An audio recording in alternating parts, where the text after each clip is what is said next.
11 crates. That was my entire life, packed and roped and stacked in the front courtyard of the Prince of Qin's mansion, and 2 of the crates were books. I stood there in the gray morning counting them like a man checking whether he'd been robbed. Bedding, winter clothes, summer clothes, a tea set I had never once used, a sword I was officially not good enough to lift. 11 crates, 4 carts, and 1 very awkward silence. Because everybody in that courtyard knew exactly what this was. I was being shipped out. Not exiled. Nobody says exiled. The imperial edict used the words, granted the province of Qizhou, which is court language for, please go be somewhere else. Qizhou is the northern frontier of the Great Qin dynasty. It has 3 things, mountains, bandits, and the northern Zhou dynasty sitting right on the other side of the border, sharpening things. I was 18, 3rd prince, son of a concubine, cultivation level, officially embarrassing. I say officially because there were 9 servants in that courtyard tying ropes, and I had spent 2 years quietly working out that at least 4 of them wrote letters about me to somebody else. Not out of malice. That's just how a palace breathes. You sneeze in the east wing, and by dinner 3 people in the west wing know what color it was. So I stood in my own courtyard, in front of my own crates, and performed the role I'd been performing since I was 6. A pleasant, slightly soft young man with no talent and no ambition who packs his books and goes where he's told. Your Highness, Meishia came down the steps with a lacquer box under her arm. The inkstones, do they go in the cart or with you? With me. Then they go with me, because you'll drop them. That was Meishia, 12 years older than me, my mother's gift, the only person in Kyoto who had never once written a letter about me. I checked very thoroughly. 12 years of nothing. She looked at the crates, then at the 4 carts, then at the 2,000 guards forming up outside the gate. 11 crates and 2,000 men, she said. The men aren't mine. The men are so the report can say I left with dignity. Then we'll bring dignity. We went to see my father first, because you do not leave the capital without seeing the emperor, even if the emperor is your father, and the meeting takes 90 seconds. The Daqing Hall was cold. My father, Chen Guozhong, sat up on the dragon chair with a stack of memorials in his lap and did not put them down. He had been on that throne 27 years. He had also, at some point, broken through into the Dao entry realm, which in our world means you can pull on the power of heaven and earth, and the sky lets you. There were maybe a handful of people in the entire southern region who could do it. One of them was my dad, and he was reading paperwork. Qizhou, he said. Qizhou. It's cold. I've been told. He turned a page. Try not to die of it. That was the send-off. That was the whole thing. Behind him stood Fang Zhenlong, chief eunuch, 40 years of service, and a cultivation level that would have made him a legend if he'd ever wanted to be anything other than the man standing behind my father. He gave me a small nod. I gave him one back. We both knew he'd be writing about this.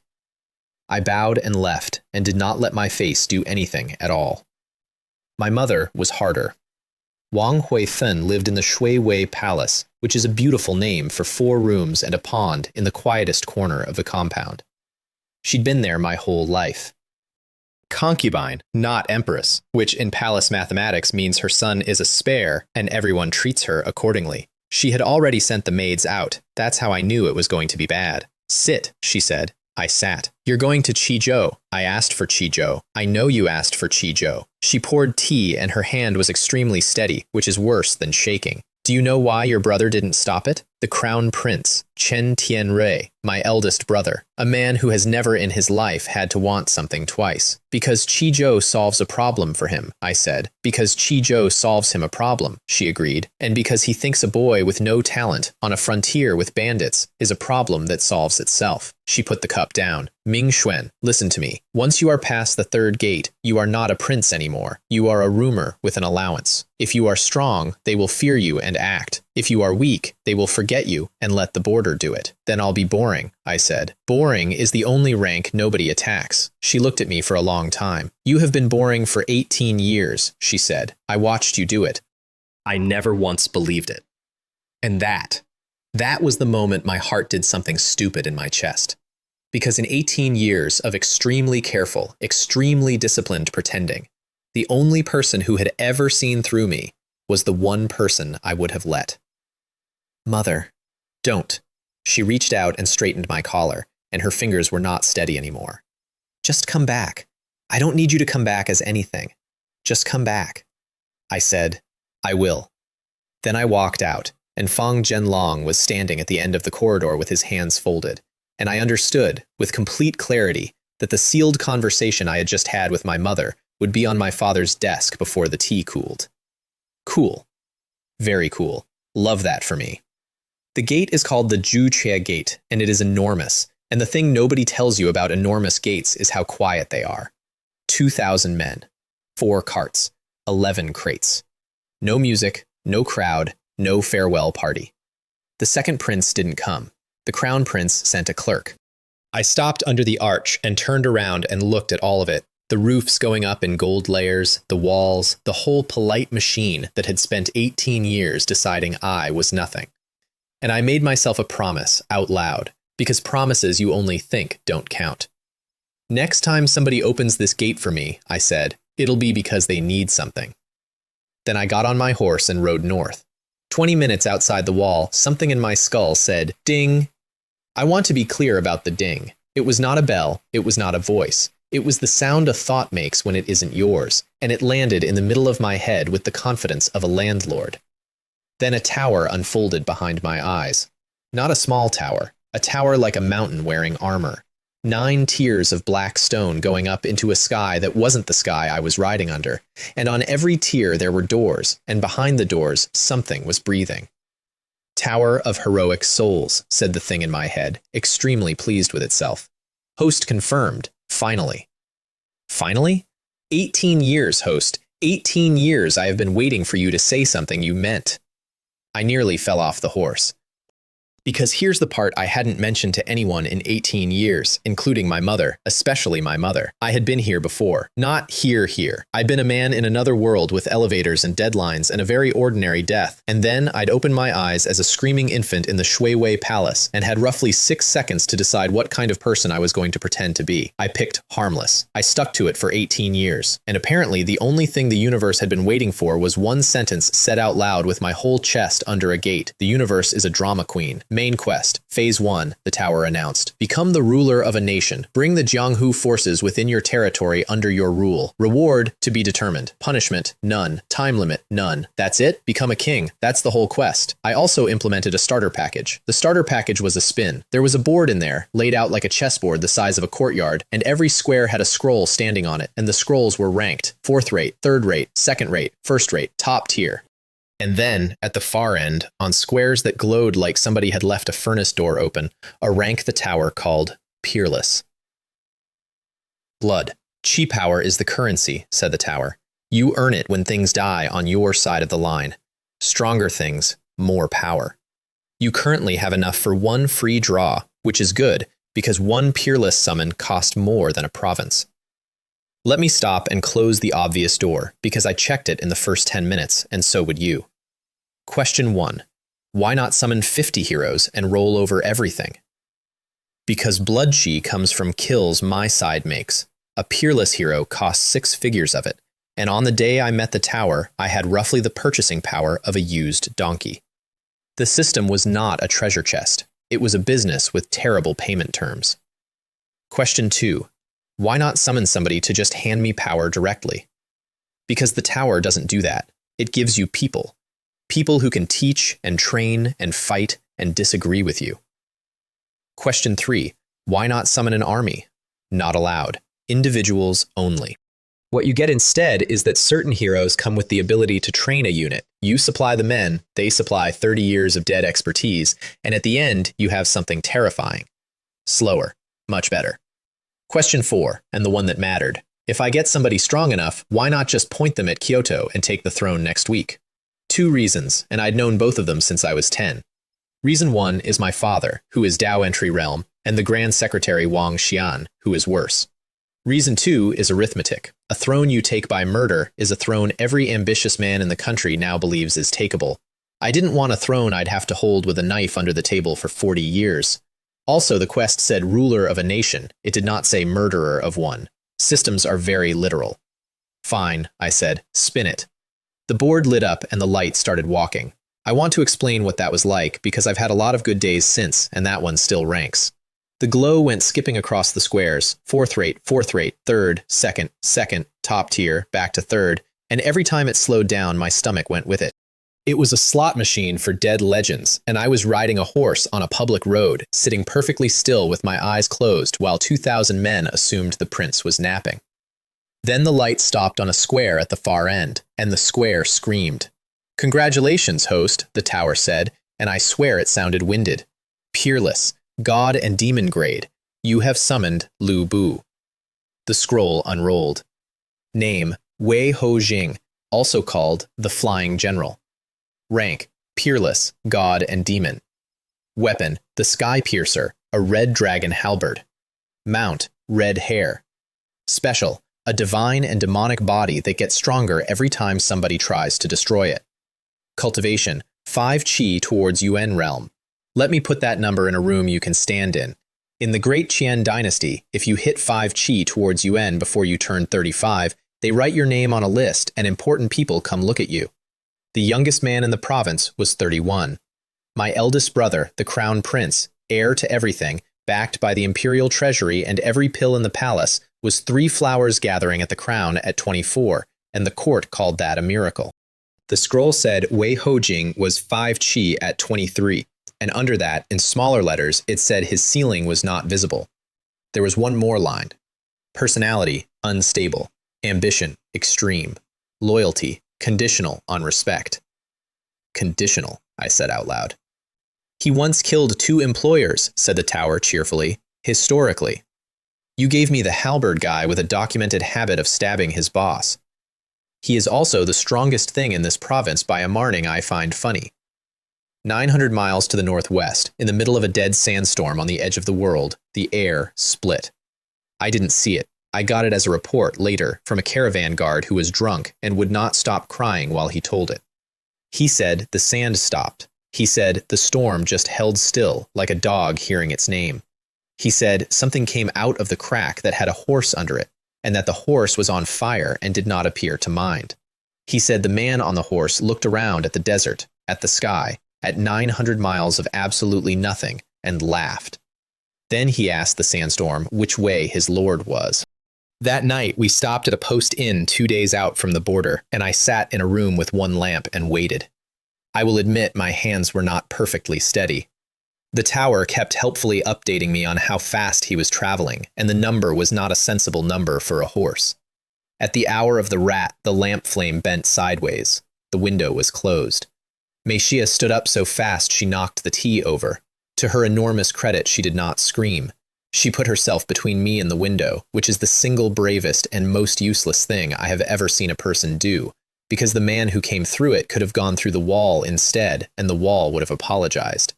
He was enormous, not tall for show, built like something you'd use to knock down a gate. Red armor, a halberd taller than the door, which he had to angle to bring in, and he did it with the absent care of a man moving a chair. His skin was faintly bronze, and there was something behind his eyes that had never once in its existence considered running. He looked at me. Just me. 18 years old, sitting on a bad inn bed, 1 lamp, no armor, no guards in the room, official cultivation level pathetic. I looked back at him and did not stand up. That was the whole test, by the way. I understood it about half a second in. He had a documented habit of stabbing his boss. He was standing in a room with a boy who could not have survived a slap, and what he was reading in real time was whether I was going to flinch. I said, "You're late." Silence. Then Wei Hojing put the halberd down and went to 1 knee, and the floorboards complained about it. 900 miles, he said. I would call that fast. I would call it late. There was a storm, and you stopped to talk to it. He looked up, and the grin that went across his face was not a nice grin, but it was the real one. Who told you that? I know things. It's a whole thing I do. Then know this. He put a fist to the floor. I have served men who were clever and men who were strong, and I buried most of them. I am not going to ask what you are. He tilted his head. I am going to watch. Watch, then. And if I do not like what I see? Then you'll tell me to my face, I said, in this room, before you do anything, because that is the deal, and it's the only one I'm offering. Wei Hojing was quiet for a moment. Behind him, Macia had gone completely white and was still, absolutely still, standing between us. Then he laughed. Not politely. He laughed like a door coming off a barn. "Deal," he said. And then, because the universe enjoys a bit of comedy, he added, "Now, who do I kill first?" I want to flag that question. Keep it somewhere. He's going to ask it again. "Nobody," I said. "You're going to hide." The laugh stopped. Let me explain the first order I ever gave the strongest man in the southern region, because it was not the fun one. I was a third prince arriving in a frontier province with 2,000 borrowed guards and an official cultivation level of please no. Within 4 days, 3 separate people were going to write letters about me to 3 separate parties in the capital. If one of those letters said, "The prince has a monster," everything changes. My brother stops finding me funny. My father starts finding me interesting. Neither is survivable at 18. Whereas a completely unknown, unranked, absolutely unbelievable warrior wandering the province with no name attached to my house is not a threat. He is a rumor. Rumors are the only asset a nobody gets to hold for free. "You go ahead of us," I said. "No banner, no name. If anybody asks whose man you are, you're nobody's. And when somebody comes to kill you, then I'd rather they got all the way in," I said, "because a knife I catch tells me who paid for it. A knife you catch at the border tells me nothing." Wei Hojing stared at me. Then he picked up the halberd, and there was something new in the way he did it. "Bait," he said. "Bait." "You're 18. And you're a rumor," I said. "We all make sacrifices." He went out the window, laughing. Miexia sat down on the floor. "Your Highness," she said, very calmly, from the floor. "What was that?" "Long story." "I have," she said, "so much time." I told her some of it, not the elevators, just the tower, and the summon, and the rank, and what peerless meant, and I watched her put it together, and then I watched her go quietly and completely furious. "You used yourself as bait," she said, "in the first hour. In the first hour, Your Highness." "Technically, the 5th hour. You will not do it again." "I'm going to do it constantly." She closed her eyes. "Then I am going to learn to fight," she said, "because clearly nobody else here is going to be sensible." I asked the tower a few more questions that night, lying awake in a bad bed. It was, in fairness, a pretty good conversation once you got past the personality. Could summoned heroes teach their techniques? Yes. Their internal arts, their weapon forms, their command doctrine, all of it, to anyone they judged worth it, and that last clause was doing a lot of work. Could I stack heroes cheaply? No. The price curve went off a cliff. Peerless was a number I'd need a war to afford. Was there any way to see what I was buying before I paid? Also no. And this became one of the great ongoing tragedies of my life. Did the tower have opinions? Constantly, it said. I closed my eyes and did the thing I had been doing every single night since I was 4 years old, which was cultivate in total silence with a technique nobody in that palace knew I had. It's called the Emperor's Qi gazing technique. I'd found it at 11 in a sealed room off my mother's courtyard, which raises questions I did not have the luxury of asking. It does 2 things. 1, it lets me look at a person and see the shape of their strength, their luck, and roughly how much trouble they're in. 2, and this is the one that had kept me alive, it lets me hold a false reading, wrap my real cultivation in a lie, and hand the lie to anyone who checks. Everybody in Kyoto who had ever looked at me had seen a soft young man scraping the bottom of the Qi refining realm. What was actually in there, at 18, was the inner gang realm. Not a miracle, not a legend. But it was 4 ranks above what my brother thought I was, and I had spent 14 years grinding it in the dark under a false reading, and every single hour of it had been a bet that one day being underestimated would be worth more than being praised. 2 days later, we crossed into Chizhou, and the collection notice came due. Ningan City sits at the base of the mountains, with a wall the color of old bread and a garrison camp outside it. Governor Lin Yuanshan came out to meet us with the full provincial welcome, which is to say, a great deal of bowing and a face doing very complicated arithmetic. I liked him immediately, which was inconvenient. He was about 50, built like a man who had once been a soldier and had since been given a desk as a punishment. Honest eyes. Terrible poker face. When he looked at me, his expression said, clear as writing, "Oh no, they've sent me a child." Your Highness, he bowed. Chiju is honored. Chiju is cold. That is also true, Your Highness. How many bandit dens? He blinked. That was not in the script for this conversation. The script for this conversation was 3 days of banquets. Your Highness? Bandit dens, in the province, how many? Lin Yuanshan straightened up slowly. 4 large, perhaps a dozen small. And Northern Zhou agents? Now his whole face changed, and behind him, a man I hadn't been introduced to yet went very still. That was Gao Lei, garrison commander, who I would come to rely on more than almost anyone, and whose first ever impression of me was formed in that exact half-second. That, the governor said carefully, is a longer conversation. And then, because the universe has a sense of theater, the gate behind us made a noise. Everybody turned. A line of fire was coming up the road. 2,000 of my guards drew steel in one enormous, scraping rush. The city watch on the wall started shouting. Lin Yuanshan's hand went to his sword, and he stepped in front of me, which was the second brave and useless thing done for me that week. The line of fire arrived and became a horse, and stopped. Red hair is not a horse. Red hair is an argument in the shape of a horse. Crimson, taller at the shoulder than most men are anywhere, mane doing something with the light that horses do not do. It came through my honor guard at a full gallop, and 2,000 armed men parted for it the way water parts for a rock, and it stopped one length from me and blew hot air in my face. Wei Ho Jing, on its back, in no armor at all, looked down at the governor of Qizhou with the mild interest of a man reading a menu. You're the local? Lin Yuanshan, to his eternal credit, said, I am the provincial governor. Good. Wei Ho Jing jerked his chin at the mountains.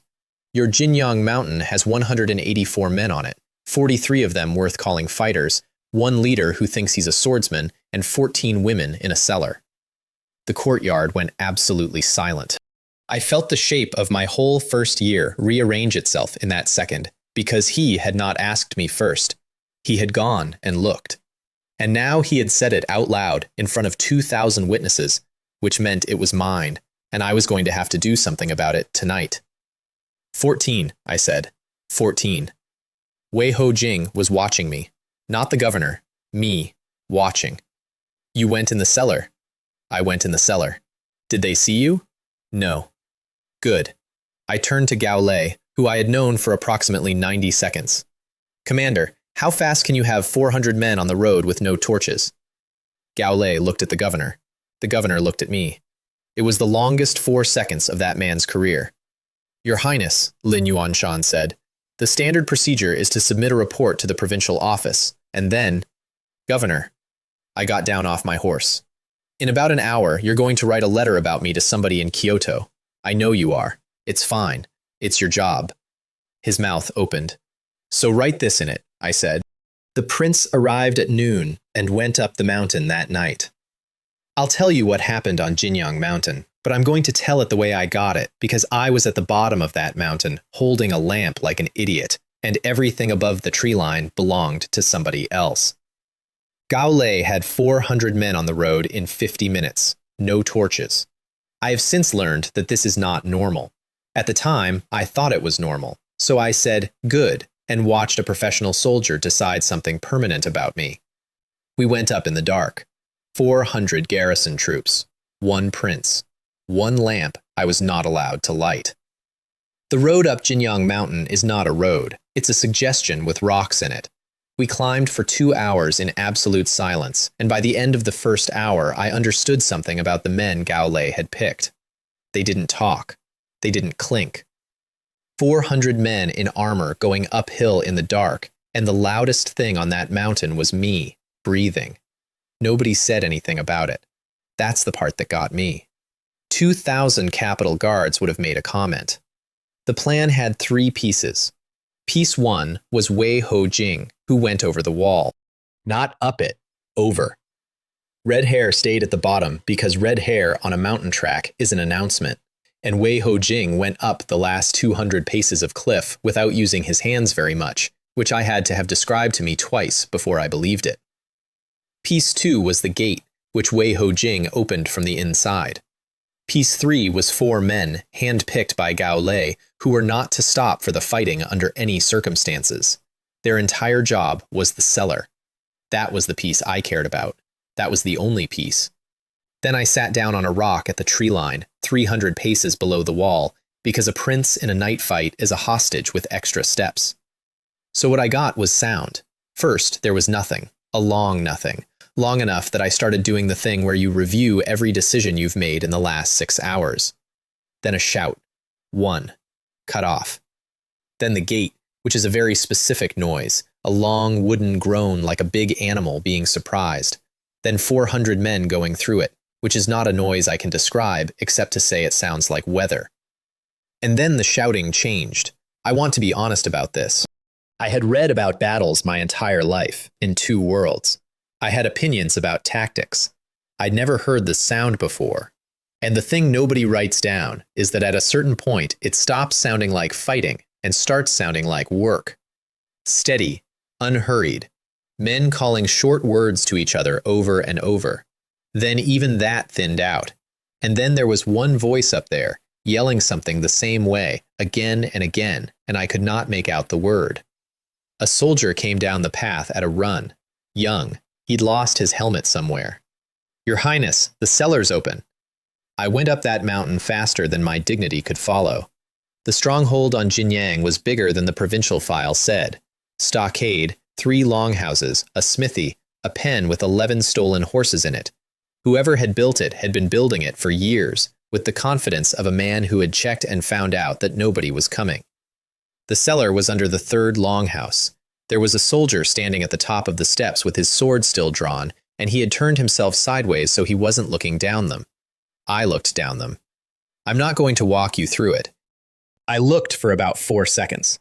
Then I turned around and went back outside and stood in the cold with my hands on my knees. 14. The youngest was 11. 2 of them had been down there long enough that the door being open didn't mean anything to them yet. Gao Lei came out after me. He didn't say anything. He just stood beside me in the dark. That's the right thing to do. Almost nobody knows it. "Commander," I said eventually. "Your Highness." Every den in this province, all 4 large ones, then the dozen small ones. That's a season's work. Then we've started. Behind us, the soldiers were doing something I had not ordered and would not have thought of. 400 men on a cold mountain, and every single one of them had taken off his own cloak, because nobody had thought to bring blankets, and 14 people had to come down that road. I stood there and watched grown soldiers argue about whose cloak was cleaner. Final count on Jinyang. 141 dead, 43 taken alive, 14 carried down. Now the part that mattered more than any of it. When the gate came open, the first garrison soldier through was a very large young man who had physically shoved 2 officers out of his way to get there. Enormous shoulders, absolutely no technique, screaming. His name was Strong Bear. That was the actual name on the register. 19 years old, 8 months in the garrison, body tempering realm, which is the bottom rung of the ladder. He had gone through a bandit gate first because nobody had specifically told him not to. He'd taken a spear in the shoulder doing it. He described this to me the next morning as not a big one. So the next morning, I gave him 20 taels of silver in front of the entire camp. 20 taels. To a soldier who makes under a tael a month. I watched 2,400 men do that arithmetic at the same time, and it was the cheapest thing I have ever bought in my life. Then I did the thing that actually built the year. I got up in front of the whole camp at dawn. 2,000 capital guards, 400 of Gao Lei's frontiermen, all of them standing in the cold wondering what the soft prince wanted. I did not give a speech about the empire. "Most of you," I said, "will die with nobody knowing your name." That got their attention. Nothing focuses a soldier like being told the truth before breakfast. Not because you're nothing, because that's how the ledger's kept. A city gets taken and the report says the general took it. A wall gets held and the report says the commander held it. Your name goes in a column, the column gets filed. That's the whole life. Silence. A lot of very flat stares. "I'm not going to lie to you about glory," I said. "Here's what I'll do instead." Then I laid it out. Every 15 days, a contest, camp against camp, marching, archery, wrestling, formation drill, night maneuvers. Winning camp eats meat for 3 days, and every name in the winning camp goes into a register. The register comes to me, not to a clerk, me. I read it. Promotion comes off that register, not off who your father is. And if one of you does something on a wall that a man shouldn't survive, I said, then I'll learn your name and I'll say it out loud, and I'll keep saying it after you're dead. I let that sit. That's the offer. Let everybody in this province remember your names. There was a pause that lasted about 1 second and felt like a season. Then a very large idiot at the back with a bandaged shoulder shouted, "Big ox," at the absolute top of his lungs. 2,400 men lost their minds. Look, I have taken cities since. I have watched a man kill a dragon. I once stood in a courtyard while a national sword crossed 60 paces of open air and chose me out of a crowd of officials. The moment a 19-year-old with a hole in his shoulder yelled his own name at me is still on the short list. Because that was the second the Ningen garrison stopped being something somebody had lent me. Governor Lin Yuanshan wrote his letter that afternoon. I know because I'd asked him to. I did not read it. I didn't need to. There are exactly 4 things a provincial governor can write about a prince who arrives at noon, empties a bandit stronghold that night, and rebuilds the promotion system before breakfast. None of the 4 is no cause for concern. What I didn't know was that the governor's letter was the second one to leave Qizhou that week. The first one went out of a tea house. There's a thing in our world called the Misty Rain Tower. Officially, it's the largest information business in the 4 regions of the central continent. Unofficially, it's the reason nobody alive can keep a secret past 1 season. It sells intelligence. It publishes the rankings that every young cultivator in the world lies awake thinking about. And it is neutral the way a mountain is neutral. The Qizhou branch ran out of the top floor of a 5-story tea house. The man who ran it was called Han Ming, and his cultivation level made the provincial governor look like furniture. Han Ming had a problem that week, and the problem was this. Something had come out of a sandstorm 100 miles to the northwest. It had crossed his entire province in under 2 days, and he could not find it. He had descriptions: red armor, a halberd taller than a door, a horse that was on fire and did not appear to be bothered. He had no name, no sect, no lineage, no master, no ranking entry, no record anywhere in a business whose entire product is records. In his career, he had never once failed to place a man like that inside a week. The report he filed said this, and I quote it because I later paid a great deal of money to read it. An unranked warrior of unknown origin has appeared in Qizhou. Cultivation not verifiable. I recommend observation only. I do not recommend contact. Then he added a second line because he was thorough, and that second line rearranged my entire life. Recommend informing the Tower Master. The Tower Master. Qin Shang. The woman who owns the whole thing, all 4 regions of it. I didn't know any of that yet. It was going to take a year and 1 very strange tea party. What I knew that week was that Gao Lei came to my office at the hour of the dog and asked to speak alone. Gao Lei was 34, garrison commander, outer gang realm, competent in the way that never gets rewarded. He also, before he came to see me, went and asked his father.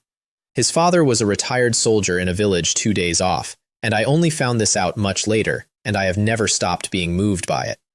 Gao Lei rode 4 days round trip to ask an old man whether it was foolish to follow a prince who had nothing. His father asked one question back. Did the prince go up that mountain himself, or did he send men? Gao Lei said he came to the tree line. His father said, that's not the same as sending men. So Gao Lei stood in my office and did not sit down. Your Highness, I'd like to ask what you intend. Right now, 4 more mountains. After the mountains. I looked at him for a long moment. I had rehearsed this conversation in my head since I was 12. Now that it was in front of me, I threw the rehearsal away. Commander, I'm the 3rd son of a concubine with an official cultivation level that gets me laughed at, and I've been sent to the coldest province we own. In Kyoto, that's a joke. Out here, it's a province. I stood up. I intend to make it worth something. And then I intend to make the people who thought this was funny come here and ask me for things. Gao Lei said, that's not an answer about the throne. No, I said, it isn't. Then he went to one knee on the floor of a frontier office and swore to me, and I had a retainer. There's a version of this story where I feel triumphant. What I actually felt was sick. A man had just handed me his whole life, and I was 18, with a system in my head and a maniac in my province, and absolutely no plan past the mountains. I got extremely good at planning after that. Motivation is a wonderful thing. The blood key came in 3 days later, and I want you to hear the number because the number is funny. 197. 141 bandits, 43 prisoners, one leader who thought he was a swordsman.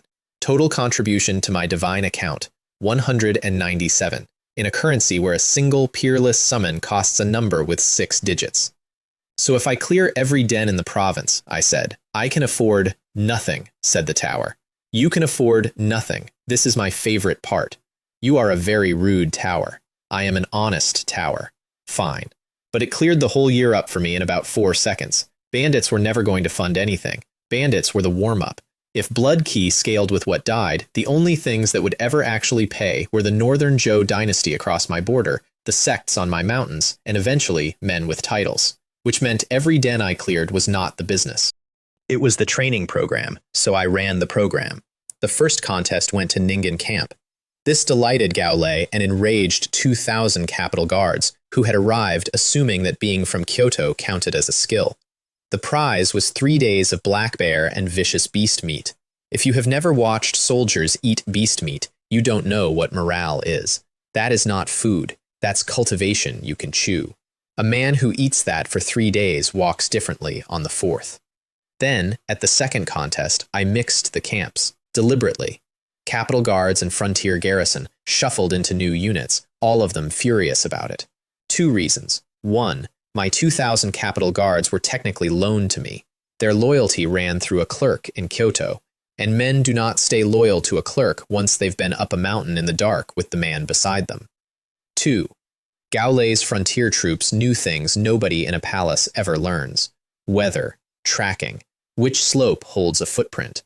The fastest way to move knowledge is to put it in a tent with somebody who needs it. By the third contest, nobody could remember which camp they'd come from. That was the point. That was entirely the point. We took Deyang Mountain next. Deyang was a different animal, bigger stockade, better position, and a leader who was smart enough to try talking.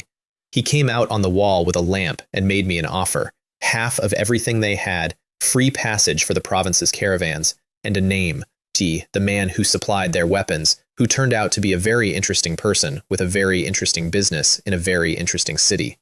I took the name. Then I took the mountain anyway. He was extremely upset about this, and I understand the objection, so let me put my reasoning on the record.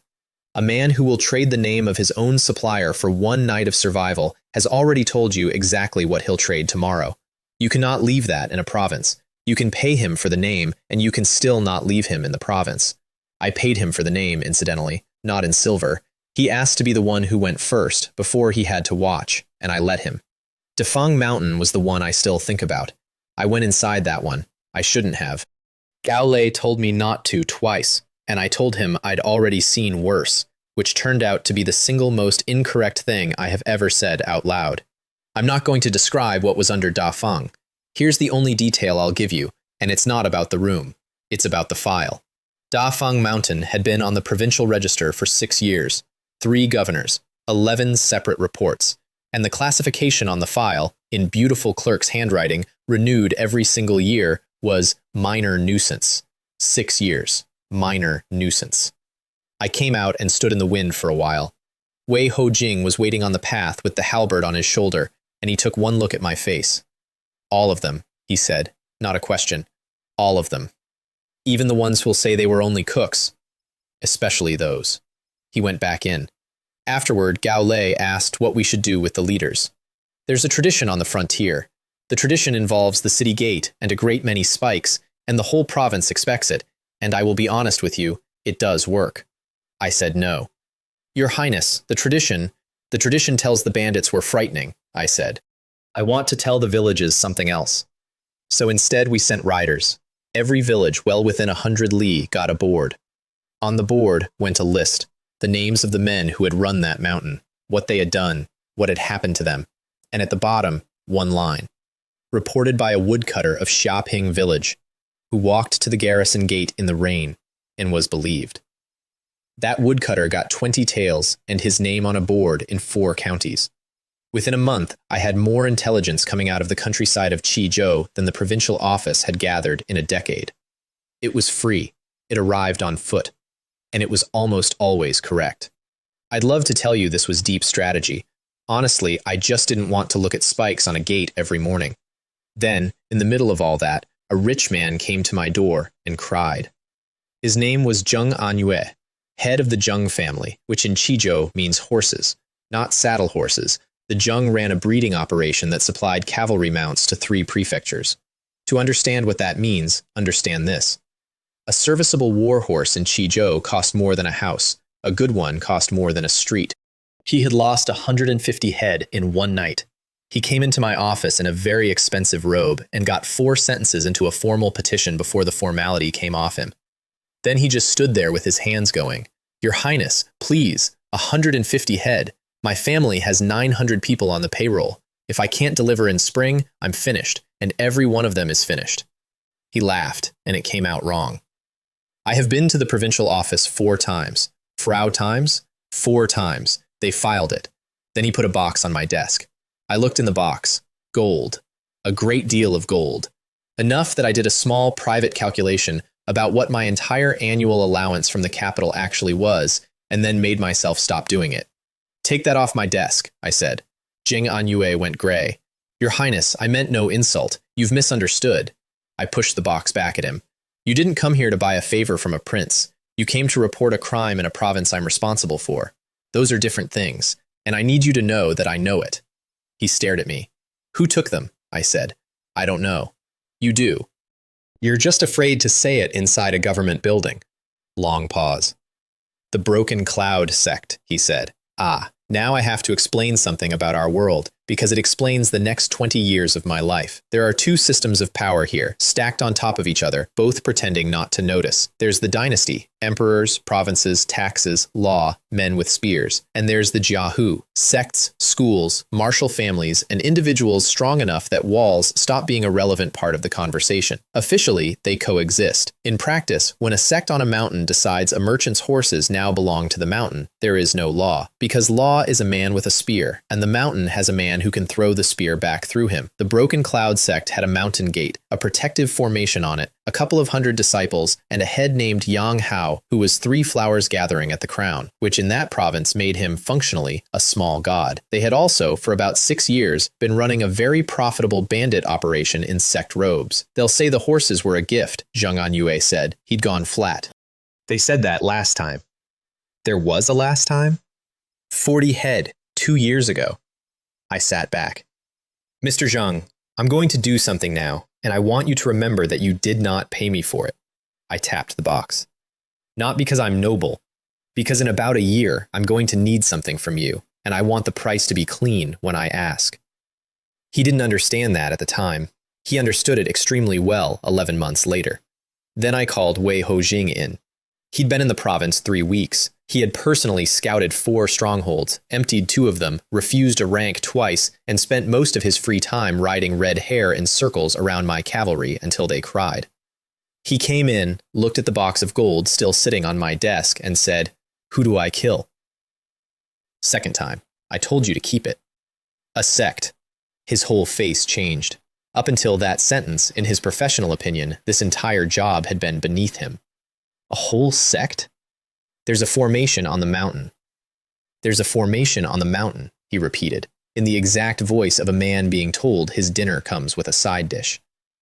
Broken Cloud sect took him one afternoon, in daylight, up the front road.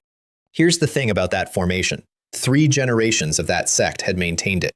They'd paid for it. They talked about it. It was the reason 6 years of provincial complaints had gone nowhere, because sending soldiers up a road at a mountain array is a way of donating soldiers. Wei Hojing rode at it without dismounting and hit it once. The whole array came apart like a wet paper lantern. Disciples on the wall watched a defensive formation their grandfather had helped build turn into falling light, and then they watched a man ride through the hole in it, still not hurrying. Yang Hao came out to see who had done it. He was 3 flowers gathering at the crown. He had a good sword and, I'm told, a genuinely good speech. He got out 1 sentence of it. The exchange after that lasted, by the count of a disciple who was on the wall and later became very talkative, about the length of 3 breaths. Yang Hao's sword did something impressive. The halberd went through it. Then the halberd went through the second thing he tried. Then Yang Hao was on the ground, looking up at a man he had never heard of, in a province where he had been the strongest thing alive for 11 years, and understanding all of it at once. I wasn't there. I've had it described to me by 6 people. Every single one of them describes the same detail, which is that Wei Ho Jing asked him a question first. Whose horses? The rest of the sect made a series of very rapid and very correct decisions. The disciples who dropped their weapons walked. That was my standing order from the first day, and it never changed. I did not want a province full of orphans with a grievance and a family sword. The ones who came at him instead did not have long to reconsider. By evening, 150 horses were coming down the mountain road in a long, unhurried line. Zheng Anwei stood at the bottom of it and did not say anything at all for a while. Then the tower said ding. Blood Chi Power, 2718. 2,718, up from 197. 1 afternoon, 1 mountain, 1 man. I looked at that number for a long time, and I finally understood the game I was actually in. It was never about how many. It was about how strong. 1 3 Flowers sect head was worth 14 bandit dens, which meant the fastest road to affording a second peerless summon did not run through the mountains of Qizhou at all. It ran across the border. You're smiling, Mei Xie said from the doorway, in a tone of deep suspicion. Am I? You have a whole face for when you're about to do something enormous. I've known it since you were 6. She folded her arms. It hasn't changed at all. What face is it? The one that means somebody 200 miles from here, she said, is having their last normal week. The first thing I did with the horses was give some away. Not the Zheng family's 150. Those went home, all of them, counted twice at the gate by a man who kept losing count because his hands were shaking. I mean the mountain stock. 6 years of stolen animals had piled up in those stockades, and when we finished the last den, I had 411 horses of no legal owner standing in a paddock outside Ning'an. 411, plus 300 the garrison already had. I had the beginnings of cavalry and no idea what I was doing. So I made a mistake. I sorted them by size. I want to be clear that I thought this was extremely reasonable. Big horse, big soldier, thundering charge. I had it laid out on paper in 3 columns. I was proud of the columns. Wei Ho Jing came and looked at my columns and said, "Who told you that?" "Nobody told me that. I worked it out." "You worked it out." He picked up my paper. He held it the way you hold something a child has drawn. 6 types, he said. "There are 6 types. You've written 2. Then he stood in a paddock in the cold for 2.5 hours and taught me horses. I'm not going to give you the whole lecture, but I'll give you the shape of it, because the shape of it is why I stopped being an idiot about a lot of things after that. There's the charger, heavy, short-winded, magnificent for exactly 100 paces, and then a liability. There's the courser, which will run all day and break under a man in full armor.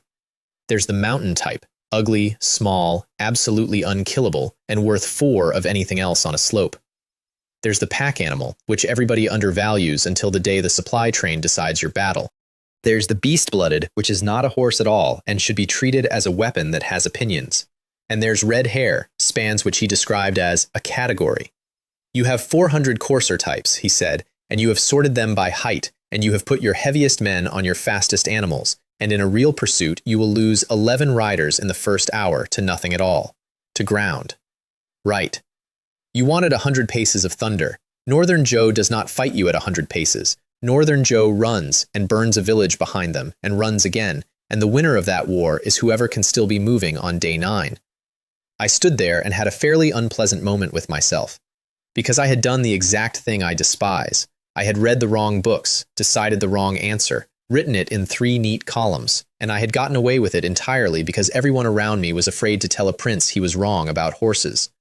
Everyone except the one man in the province with no reason to be afraid of anything.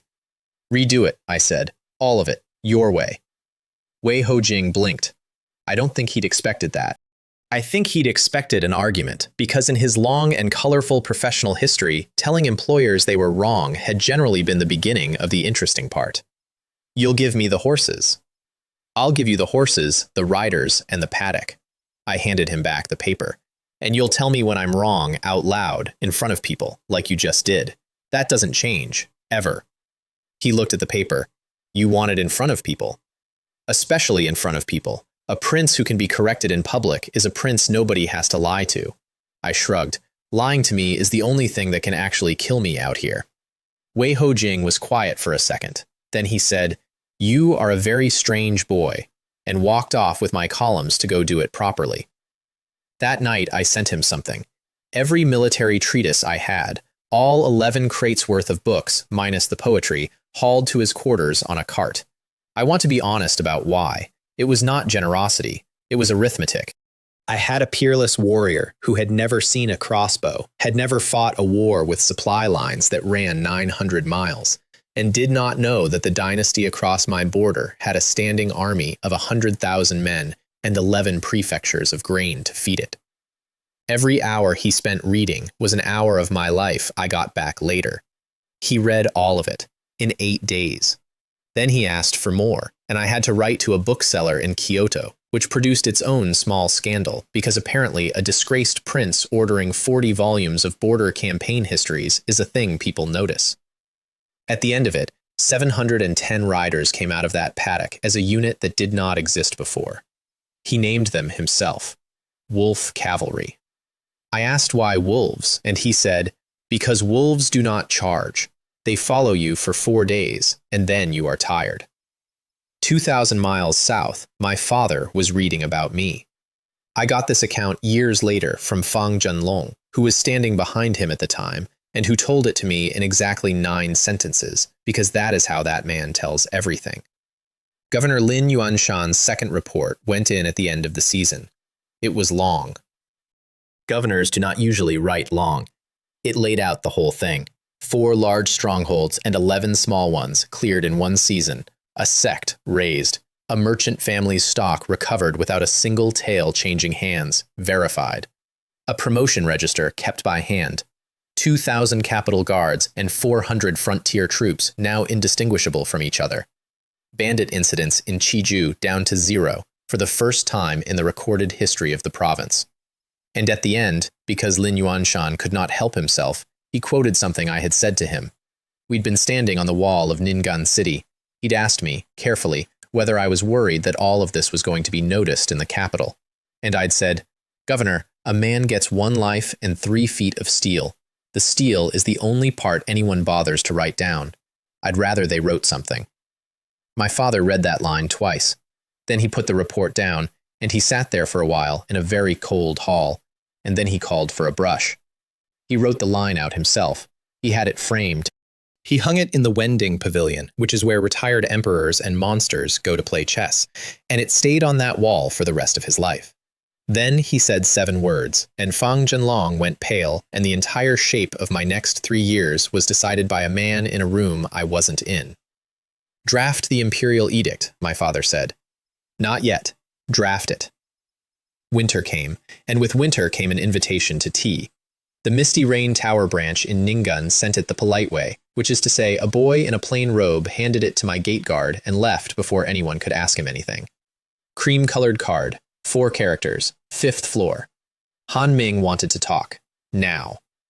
I need you to understand what Han Ming was, because I walked up those stairs with my heart going, and I have never once regretted it. He was the branch master of the largest intelligence business in the world, in a border province that was the single most information-rich square of ground in the southern region. And his personal cultivation was unity of heaven and man. Unity, above 3 flowers, above 5 chi. The realm where a man stops using his own strength and starts borrowing the world's.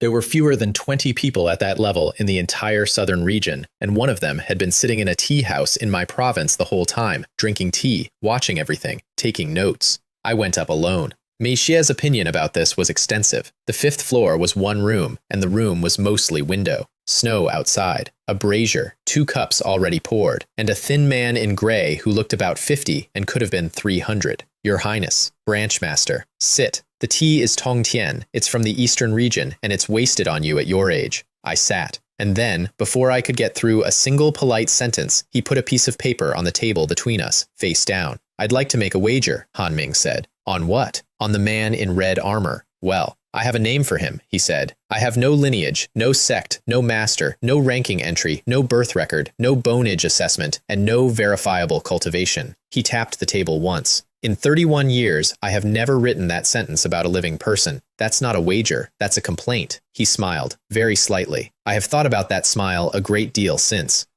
The wager is this. I have something under this paper that you want more than anything else in this province. You have information I cannot buy at any price, because you will not sell it, and I cannot steal it. He turned the cup in his fingers. So, one question each. If your answer satisfies me, you take what's under the paper. If it doesn't, you finish the tea and go home, and we remain friends, and I keep writing reports that say things I don't like. I looked at the paper for a long moment. Ask, I said. His bone age. That was the question. That was the whole question, and I want to explain why it was a knife. Bone age is not the years you've lived, it's the years your body has burned. You cannot fake it, and you cannot hide it. And the reason it matters is that every ranking Misty Rain Tower publishes is gated on it. The great one, the one every young cultivator in 4 regions dreams about, is the Hidden Dragon ranking. Under 30 bone age, the 100 most dangerous young people alive. If Wei Ho Jing had a bone age over 30, he was a mystery. If he had a bone age under 30, he was a hidden dragon who had appeared out of nowhere at a level that would rearrange the entire list. And Han Ming could not measure him, because Wei Ho Jing had spent 4 months politely declining to be in the same city as anyone from a tea house. I had the answer. I'd had it from the scroll on day 1. I sat there and did the arithmetic. Telling him meant the tower would place Wei Ho Jing. Placing Wei Ho Jing meant a name on a list. A name on a list meant my brother in Kyoto reading a ranking sheet over breakfast, and finding out that the strongest young man in the southern region had walked out of a sandstorm into my province. It also meant something else, and that's the part I chose on.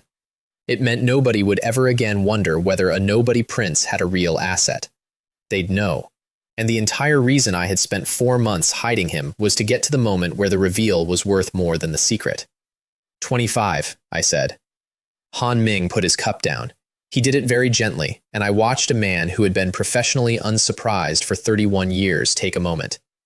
25, he said. 25, at 5 chi towards Yuan.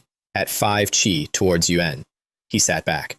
And then, quietly, mostly to himself, he said, there are 4 men under 30 in the top 10 of the Hidden Dragon ranking. The strongest of them is 28. He looked out at the snow. And you have had this in a paddock, teaching your cavalry. He's also read all my books. Your Highness. Han Ming turned the paper over. My question then. You already asked it. That was the wager. This is the question. He looked straight at me for the first time. What are you? And there it was, the one I'd been dreading since I crossed the border, from the one man in the province equipped to ask it. I'm the 3rd prince of the Great Qian dynasty, Your Highness. I'm the 3rd prince of the Great Qian dynasty, I said again, who has been in this province for 4 months and has taken 15 strongholds, a sect, and no bribes. If your business needs me to be more than that, your business is going to have to wait for it like everybody else. Long silence. Then Han Ming laughed. It was a dry, unused sort of sound, like a door in a room nobody goes in. Take the list, he said. I took the list. There were 61 names on it. 61 people living in the province of Qizhou who were on the payroll of the Northern Zhou dynasty. A grain clerk in Ning'an, 2 men in the postal relay, a physician, a gate captain in Pingan County, 4 separate people in the provincial tax office, which explained an enormous amount about the provincial tax office, innkeepers, a blacksmith, and the head of a caravan company who had been moving Northern Zhou couriers up and down my roads inside legal cargo for 9 years. 9 years. I read the list twice on that 5th floor with the snow coming down outside, and I did not let my face do anything, and then I folded it and put it in my sleeve. Branchmaster, what do I owe you? Nothing, you've paid. He refilled my cup. 25, I will be composing a report about that for some time. Then let me pay you anyway, I said. Come to dinner, tomorrow, at the residence. Bring whoever you like. Han Ming looked at me over the tea. Why? Because I intend to be very good to Misty Rain Tower for the next 50 years, I said, and I'd like to start while I'm still cheap. I had 4 days with that list before the dinner, and those 4 days were the most work I have ever done at a table. Gao Lei, Mei Xie, myself, and a map of the province the size of a door in a locked room with no clerks. Nobody else. Not the governor, not the provincial office, obviously, because 4 of the 61 names were in the provincial office. The problem is not arresting a spy. The problem is arresting 61 of them. Because the moment you take the first one, the other 60 know.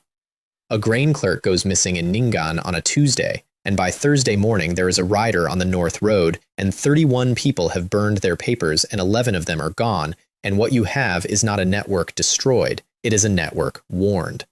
So the whole thing had to happen at once, in 11 cities and 31 county towns, in a province 4 days wide, which meant sealed written orders, carried by riders who did not know what was in them, to garrison commanders who were not permitted to open them until a stated hour. Gao Lei's objection to this was immediate and correct. Your Highness, if one of those commanders is on that list, he opens it early. None of them are on the list. You are certain? No, I said. So each sealed order only contains the names in that man's own county. If a commander is dirty, he warns the 4 people he was going to warn anyway, and the other 57 still go down. Gao Lei looked at the map for a while. You have thought about this. I've thought about nothing else for 4 days. Look at this one. I put my finger on the eastern relay. This man has the fastest horses in the province. He has to go first, half an hour before everybody, or he is the one who carries the warning north. Mei Xie, who had been drawing on the map for 2 days and had said almost nothing, said, and these 2? Which 2? Both of them have children in Ning'an City. She tapped the names. If you take a father in a county town at the hour of the rat, and his family is 4 days away, then what happens to that family in the 4 days before anybody remembers they exist? I looked at her. So they go last, she said. And somebody goes to the houses first. I moved both of those names to a different column, and I put a garrison man on each house with instructions to knock, explain what was happening, and stay until morning. That is not mercy. Or rather, it is, but it is also the reason that 11 days later one of those 2 men gave us the entire caravan operation without being asked twice. Then Han Ming came to dinner. He brought 2 people, and he drank a great deal of my wine, and he told 3 genuinely funny stories about the eastern region, one of which involved a sect master, a boat, and an animal I had never heard of. It was an excellent dinner. It ran from the hour of the dog until well past midnight, and the entire province of Qizhou can confirm that the 3rd prince was at his own table the whole time, being charming, which was the point. There was one moment, about the 3rd hour, that I have never stopped thinking about. We were talking about nothing. Roads. He was complaining about the postal relays and how badly they were run, and how a letter from Ning'an to the border took 9 days when it should take 4. And then he stopped, mid-sentence, and looked at me for about half a second too long. Then he said, Your Highness, may I ask what your garrison is doing tonight? I said, sleeping, I hope. They've had a season. And Han Ming looked at me a moment longer, and then he smiled very slightly and picked up his cup and let it go. He knew. Not the details. But that man ran the largest information business on the continent out of my province, and he had felt something move in it, and he decided, at my table, over my wine, to be somewhere else that evening. We have never once discussed it. At the hour of the rat, in 11 cities and 31 county towns, at the same moment, garrison men went through 61 doors. 58 came in alive. 1 died at his own door, which was a blacksmith who reached for a hammer and got a spear butt wrong. 1 got out. That was a woman in a county town in the far west, who was gone before the door came in, and who was never found. And 11 years later, I am fairly sure I know where she went, and I have never done anything about it. And 1 walked in on his own, the physician. His name was Ge Ming. He had been in Ning'an City 19 years. He had delivered a substantial fraction of the children in that city, and he was number 41 on Han Ming's list. He was not at home when the garrison came. He was 3 streets away with a woman in labor, which the garrison established at about the 4th hour of the morning, and then had to decide what to do about, and to their eternal credit, what they did about it was wait outside. He came out at dawn. The garrison sergeant was standing in the street with 8 men. Ge Ming looked at them, Then he said, "Is the child all right?" Which is a strange thing to ask soldiers, and the sergeant said, "You'd know better than us, sir," and then Ge Ming handed over his bag and walked to the garrison himself. I interviewed that man personally. It took 4 hours. He had been recruited at 23 in a different country before he had ever set foot in the great Qian dynasty. In 19 years, he had passed on perhaps a dozen pieces of information, and every single one of them had been about grain prices and troop movements, and none of them, as far as I could establish, had ever killed anybody. He had also, in those 19 years, become the physician of a city. At the end of the 4 hours, he said, "Your Highness, I would like to be executed in a way that does not require my patients to hear the charge." I did not execute him. He spent 11 years under supervision in Ning'an City, still practicing, and he trained 9 physicians, and one of them is the reason a plague in a different city 8 years later killed hundreds instead of thousands. I have never fully justified that decision to Cui Hao, who thinks I was sentimental and is probably right. The caravan owner had 4 years of route logs in a false floor, 4 years in a locked box under a floorboard, because a man who runs an operation for 9 years starts keeping records to protect himself from his own employers. I read those logs, personally, over 11 nights, with Cui Hao on the other side of the table doing the same. And what came out of them was not a spy network. It was a map. Every soft place in my province, which magistrate took money and which one took favors, which relay could be delayed by 1 day for 11 taels, which mountain pass had no watch in the 2nd month, which granary clerk could be relied on to lose a page, which of the 4 bandit strongholds on Jinyang and Diyang and Dafang had been left standing on purpose, because a province with bandits in it needs its garrison at home. That last one took me about 4 seconds to understand, and then I had to put the page down and go and stand outside. 9 years, drawn out patiently in a false floor by people who had correctly assumed that nobody in Qizhou was ever going to look. Northern Zhou had been standing in my house for 9 years taking measurements, and every mountain I had cleared that season, every one of the 14 women in that cellar, every one of the 6 years Dafang had been classified as a minor nuisance, all of it was on somebody's list of provincial features. I sat with that for a while, and then, in the spring, Ping'an County reported that a hole had opened in the ground. They call them secret realms. Nobody has a good explanation. Every so often, a pocket of the world that has been sealed for a few hundred or a few thousand years simply comes open, and inside it there is spirit grass and old weapons and things that have been eating each other in the dark for longer than the dynasty has existed. Everybody in the world wants in. That's the whole culture of the Jianghu in one sentence. The Ping'an realm came open at dawn, and by noon there were 400 cultivators camped at the mouth of it. By evening, there were 1,100. 2 sects had already fought each other over the campsite nearest the entrance, and then, at about the 3rd hour after dark, everybody at that entrance left at once. They came out in a way that survivors do. No formation, no plan, some of them without weapons, 3 of them without shoes. What they said, once anybody could get a sentence out of them, was dragon. Not a beast that looked like a dragon, 9th tier, adult, black scale. Let me put 9th tier in a room you can stand in. Beast tiers run 1 to 9, and the tiers are not steps, they're floors. A 4th tier beast is a bad day for a village. A 6th tier beast is a reason a county mobilizes. 9th tier is the ceiling. A 9th tier beast is the rough equivalent of a human at unity of heaven and man, except it has been alive for 800 years. It does not care about your formation, and it is 70 meters long.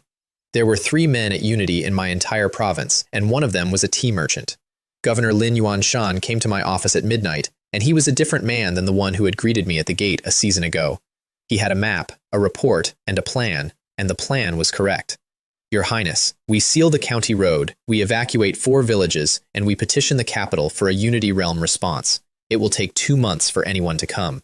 He put both hands flat on the table. In 2 months, if that thing leaves the realm, Ping'an County ceases to exist. I am telling you the true version. I'm not going to give you the version for the file.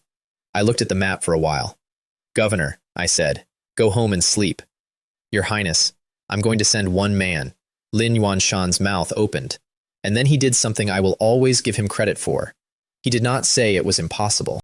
He closed his mouth, and he looked at me for a very long 5 seconds, and what he said was, "Then I will need to know what I'm allowed to write down." Good man. I went to find Wei Ho Jing. He was in the paddock at midnight, which is where he always was, doing something unspeakable to a horse's training schedule. There's a dragon in Pingan County, I said. He stopped. I have known a lot of people in a lot of situations. I have never in my life seen a human being become that happy that fast. 9th tier, I said. Adult, 70 meters, black scale. It just emptied a secret realm entrance of 1,100 cultivators without leaving the cave. Who else is coming? Nobody's coming. Who, Wei Ho Jing said, very carefully, like a man afraid of waking up, else is coming? Nobody.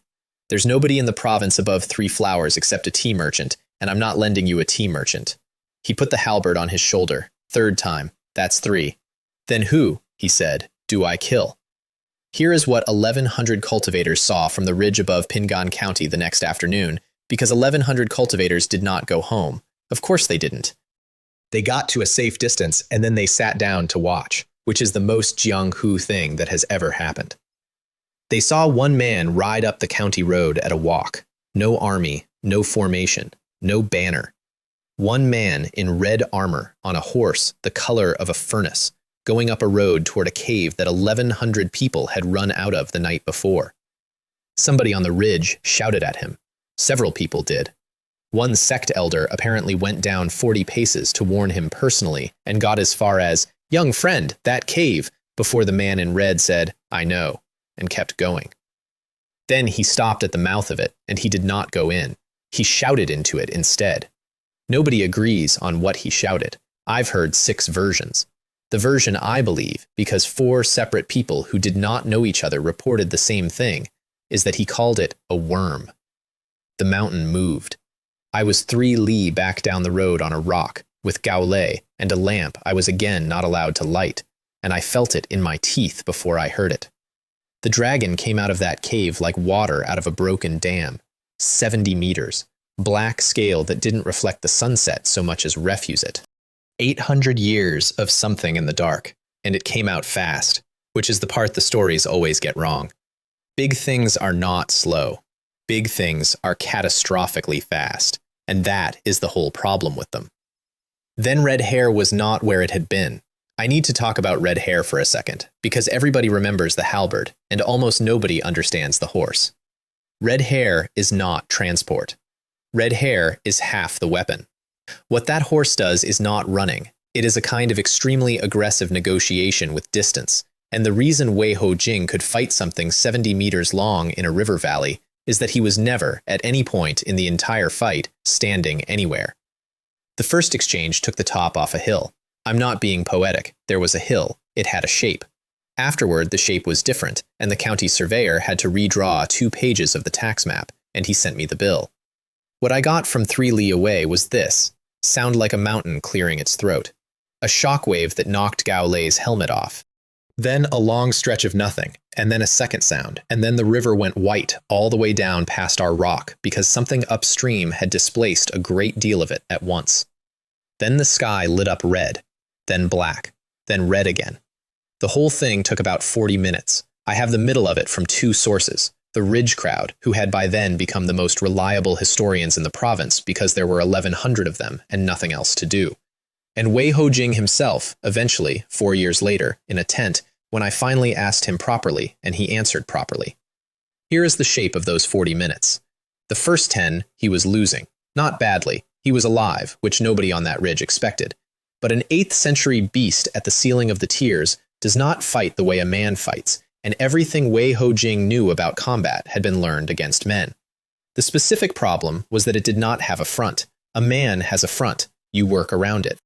70 meters of black scale has a head at one end and a tail at the other, and about 50 meters of decision in between. And twice in the first 10 minutes, he committed to the head and got hit by the middle. The second time, the Ridge says, he went about 40 paces through the air and came down in the river and got up. That is when he stopped trying to fight it and started trying to make it angry. He went for the eyes. Not to blind it, the Ridge is clear that he never got near them. He went for the eyes because a thing that is protecting its eyes has to keep its head where the eyes can see, and a head that has to be somewhere is a front. Minutes 10 to 25 is when it became a fight. There is a phrase in the Ridge accounts that 4 separate people used independently, which is that the man was riding the wound. Every time the dragon opened its mouth to do the thing that dragons do, red hair was already not there, and the place it had been was a scar in the valley floor about 100 paces long. The crowd on the ridge learned to watch the horse instead of the man. The horse knew first. At minute 22, the dragon tried to leave. That is the part nobody expects, and it is the part I find most interesting. It broke off and went for the cave. An 800-year-old 9th-tier beast, which had come out of a hole in the world and emptied a valley of 1,100 armed cultivators in a night, decided at minute 22 that it did not want to do this anymore. Wei Hojing got there first. He did not block it. He could not have blocked it.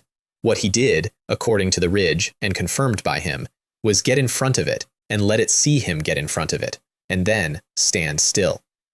Which every animal on this earth understands, and it turned around, because it had been challenged, in front of the mouth of its own place, and it was 800 years old and had never once in its life had to think about that. That was the mistake, Wei Hojing told me 4 years later. Not mine, its. Why? Because up to then it was defending a hole in the ground, and I was a nuisance. He turned his cup around. After that, it wanted to kill me.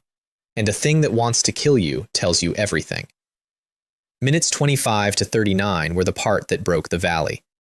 There is a thing about that divine and demonic body which I did not properly understand until I heard him describe it. It gets stronger every time somebody tries to break it.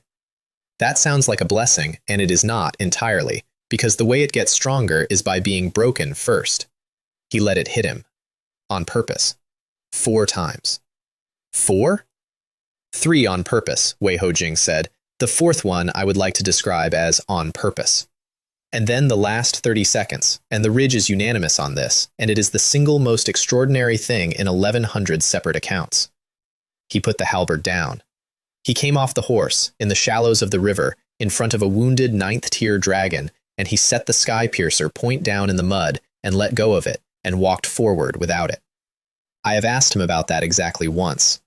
Years later, on a wall in a different country, he said, because it was still looking at the halberd. Then, after a moment, he said the other part, which I did not expect at all. And because it had earned it, he said, 800 years, somebody should have come for it a long time ago. It should not go out being poked at from a distance by a man on a horse. Then he punched. The valley went quiet at the hour of the dog. Gao Lei and I went up the road with 200 men and no idea what we were walking into. What we walked into was a river with a dragon in it. You cannot understand 70 meters until it is lying in front of you, not moving. The head alone was the size of a granary. There was a horn broken off in the shallows that 4 men could not lift. And sitting on top of the head, with his elbows on his knees, was Wei Hojing. His armor was gone. Not damaged, gone in the sense of no longer being a thing that existed in the world.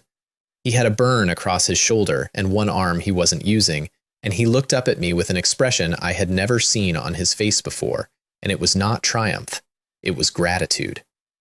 "Your Highness," he said, "how bad?" "Nothing that matters." He tipped his head at 70 meters of dead legend. "I've wanted that for a very long time." And that's when Gao Lei stopped walking. He'd come up the road behind me, and now he was standing in the shallows, staring at the thing, and then at Wei Hojing, and then, slowly, at me. Because the arithmetic had just landed on him. And the arithmetic was, that man works for the third prince, and the third prince is Qi refining realm, and those 2 facts cannot both be true. "Commander," I said, "Your Highness." Look at me properly. He was outer gang.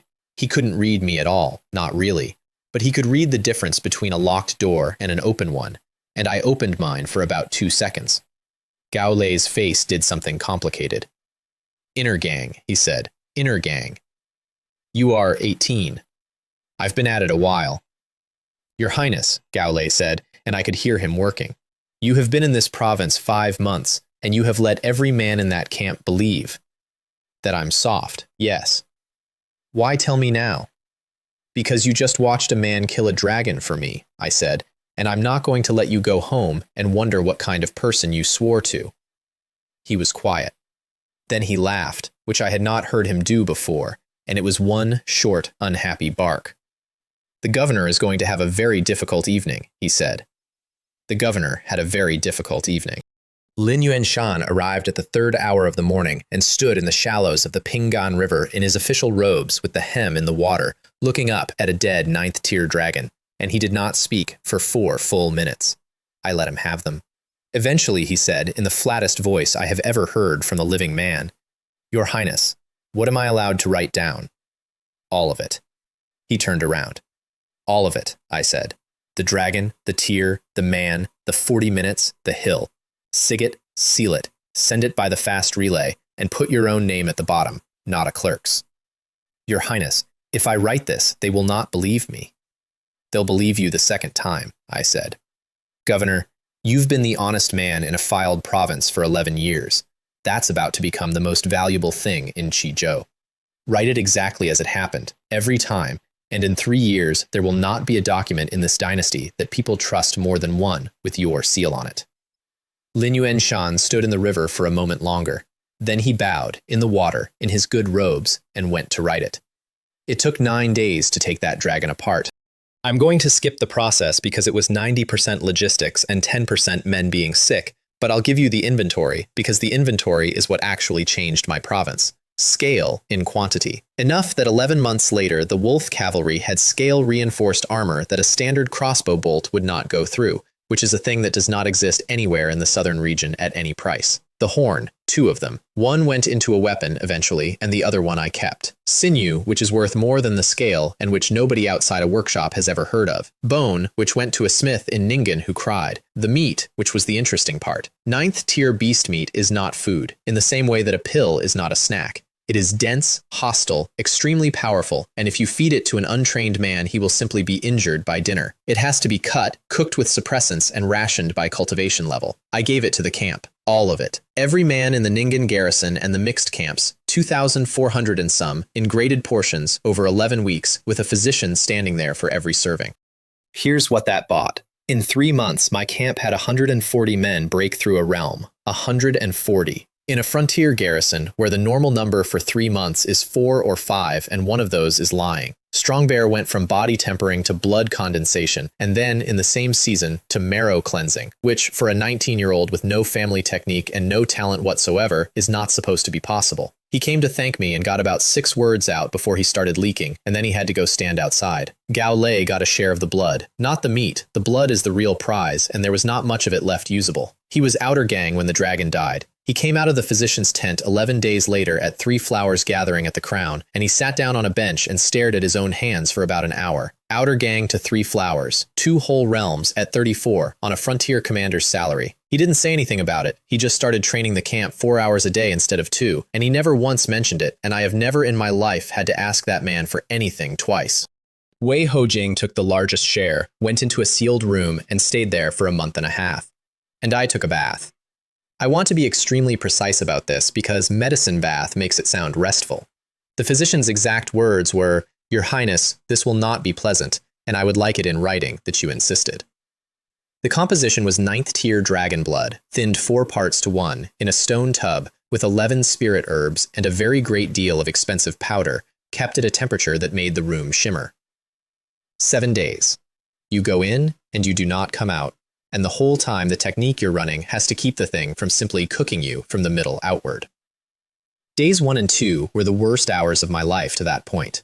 Day 3, I stopped being able to tell where the tub ended.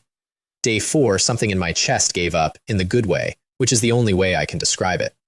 14 years of grinding a technique in the dark under a false reading, and all of it had been building a wall. And on day 4, in that tub, the wall came down, and everything I'd stacked behind it came through at once. Inner gang went. Then 3 flowers gathering at the crown opened up like a door I'd been leaning on. 3 flowers. At 18.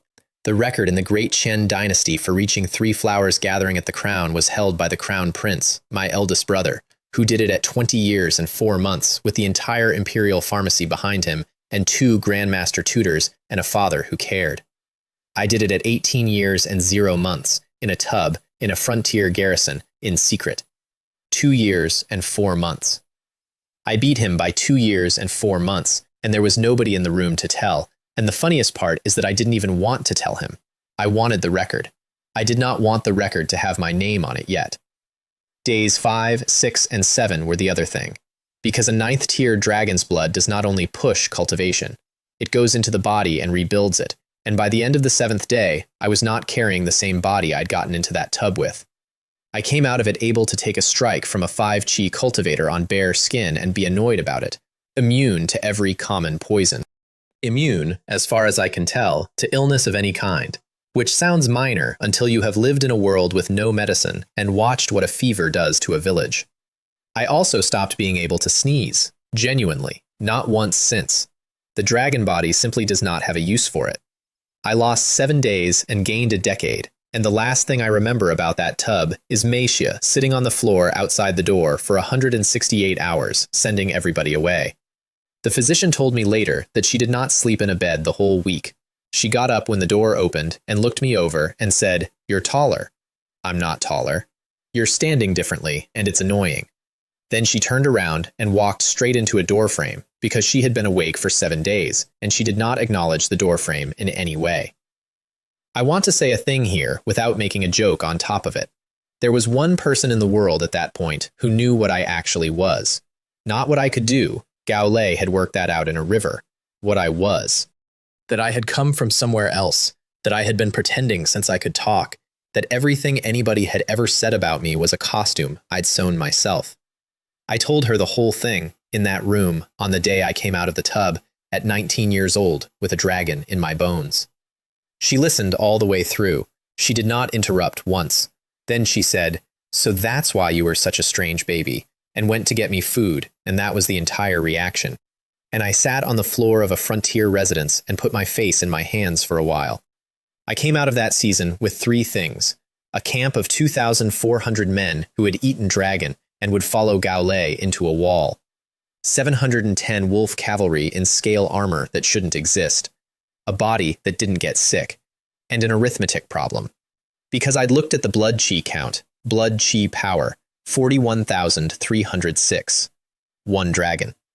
41,000 and change from 1 animal against 2,700 for a sect and 197 for 15 bandit strongholds. 41,000 is not enough for a peerless summon. Not close. It is, however, enough for something else, and I sat in a cold office in the spring of my 19th year and made the decision that ended the quiet part of my life. I had been hiding for 18 years because being underestimated was the only asset I had. But a governor's sealed report about a dragon was already on the road to Kyoto. 61 Northern Zhou agents had been pulled out of my province in a single night. A man with a bone age of 25 had gone on the Misty Rain Tower's books at 5 chi towards Yuan, and somewhere in the eastern region, a woman who owned 49 towers had read about it. The secret was spent. It had already bought everything it was ever going to buy. Which meant the underestimation was over, and the only question left was whether I got to choose the moment it ended. "Tower," I said. "Yes, host." "How much for a scholar?" The tower was quiet for a second, which it had never once been. "Oh," it said, "we're doing this now." 41,000 bought me 2 people, and the second one nearly got me killed, and I would make the same trade again. The scholar came first, because I had been staring at a stack of provincial tax rolls for 11 days and had come to understand something humbling. I could not run a province. I could inspire one. I could raid one. I could not run one, and the difference between those things is about 4,000 pages of paper. "Top-tier famous scholar," said the tower. "This will cost you most of it." "Spin." The light walked the board and stopped, and a scroll came open, and the man on it was thin and plain-featured and dressed like a school teacher who had lost an argument with the weather. Name, Cui Hao. Rank, top-tier, famous scholar. I did not know what to expect from that. What I got, 12 days later, was a man who walked into my office, looked at my 4,000 pages, and asked to be left alone with them and a lamp. He came back in the morning. "Your Highness, your province has 3 problems, and one of them is you." Great start. Fantastic start. Go on. Problem 1. Your tax office was staffed by 4 men on a foreign payroll, and you removed them all in a single night. This was correct, and it has left the collection apparatus of an entire province with no institutional memory. Nobody currently knows which villages have been paying twice. Problem 2. Your camp is now better than your province. You have 2,400 men who have eaten 9th-tier beast and 140 new breakthroughs, and you have no war. An army with no war and a full stomach becomes an opinion. He set down a page. Problem 3 is that you have a peerless warrior and a system nobody can see, and you have been using them the way a rich boy uses a good horse, beautifully, aimlessly. I sat with that one. And I'm the problem how? You want to be underestimated and admired at the same time, Suihao said. Those are the only 2 things in this world you cannot have simultaneously. Pick. I liked him immediately, and I have never once, in all the years since, been able to relax around him. The second summon was a general, and the general was not what I expected either. Ma Kai came out of that board as a big, cheerful, weather-beaten man in his 40s who greeted my guards by name inside 4 hours and had drunk with half my camp by the end of the week. Top tier, very strong. Absolutely no interest in commanding anything. Your Highness, he said on the second day, put me on a road. A road. Any road. I'm no use to you in a tent. He grinned. I know how to be liked, Your Highness. It's the only skill I've got, and it's worth more than it sounds. I did not understand what I had until 8 months later, and by then he had a nickname in 4 prefectures, and there was not a village between here and the border where I could not get a hot meal and the truth on the same night. Elder Ma, that's what they called him. Not the prince, him. Best 40,000 I ever spent. Meanwhile, 200 miles away, a man was making a plan about me, and I want to give it to you from his side, because I think it's important to understand how reasonable it sounded. His name was Duan Wei. That was the name on the register of the Zhaotian sword sect, where he had been an inner disciple in good standing for 6 years. His actual name was Mu Chang, and he was a member of the Northern Zhou royal house. He had been placed in that sect as a boy, not to spy on it, to have a life that could not be traced, in a country that was not his, so that one day somebody could ask him for something. In the spring of my 19th year, somebody asked. The letter he got laid out the problem with admirable clarity. In 11 months, the 3rd prince of the great Qian dynasty had taken 15 strongholds and a sect. He had mixed a garrison into a real army and put 9th-tier beast into 2,000 mouths. And he had pulled 61 northern Zhou assets out of Qizhou in a single night, including a 9-year caravan operation that had cost 400 dozen taels to build. 9 years of work, gone in one evening, because a boy nobody had heard of had gotten a list. The letter did not ask for a war. Wars are expensive. It asked for one afternoon. So Mu Chang went and got 2 things. The first was an axeman called Huo Yong, who was 5 qi towards yuan, which in a province where the strongest known cultivator was a tea merchant made him a very serious purchase.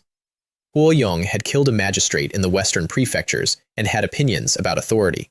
He came cheap for what he was. The second was expensive. The Yellow Spring Society is an assassin organization out of the south, not a gang. An institution several centuries deep, with grades and internal ranks and a reputation built on a very simple business rule, which is that they do not stop and they do not care who you are. He bought a Xuan grade assassin and 8 of her people. Xuan grade. I looked it up afterward and wished I hadn't. Their internal grades run Earth, Xuan, Heaven.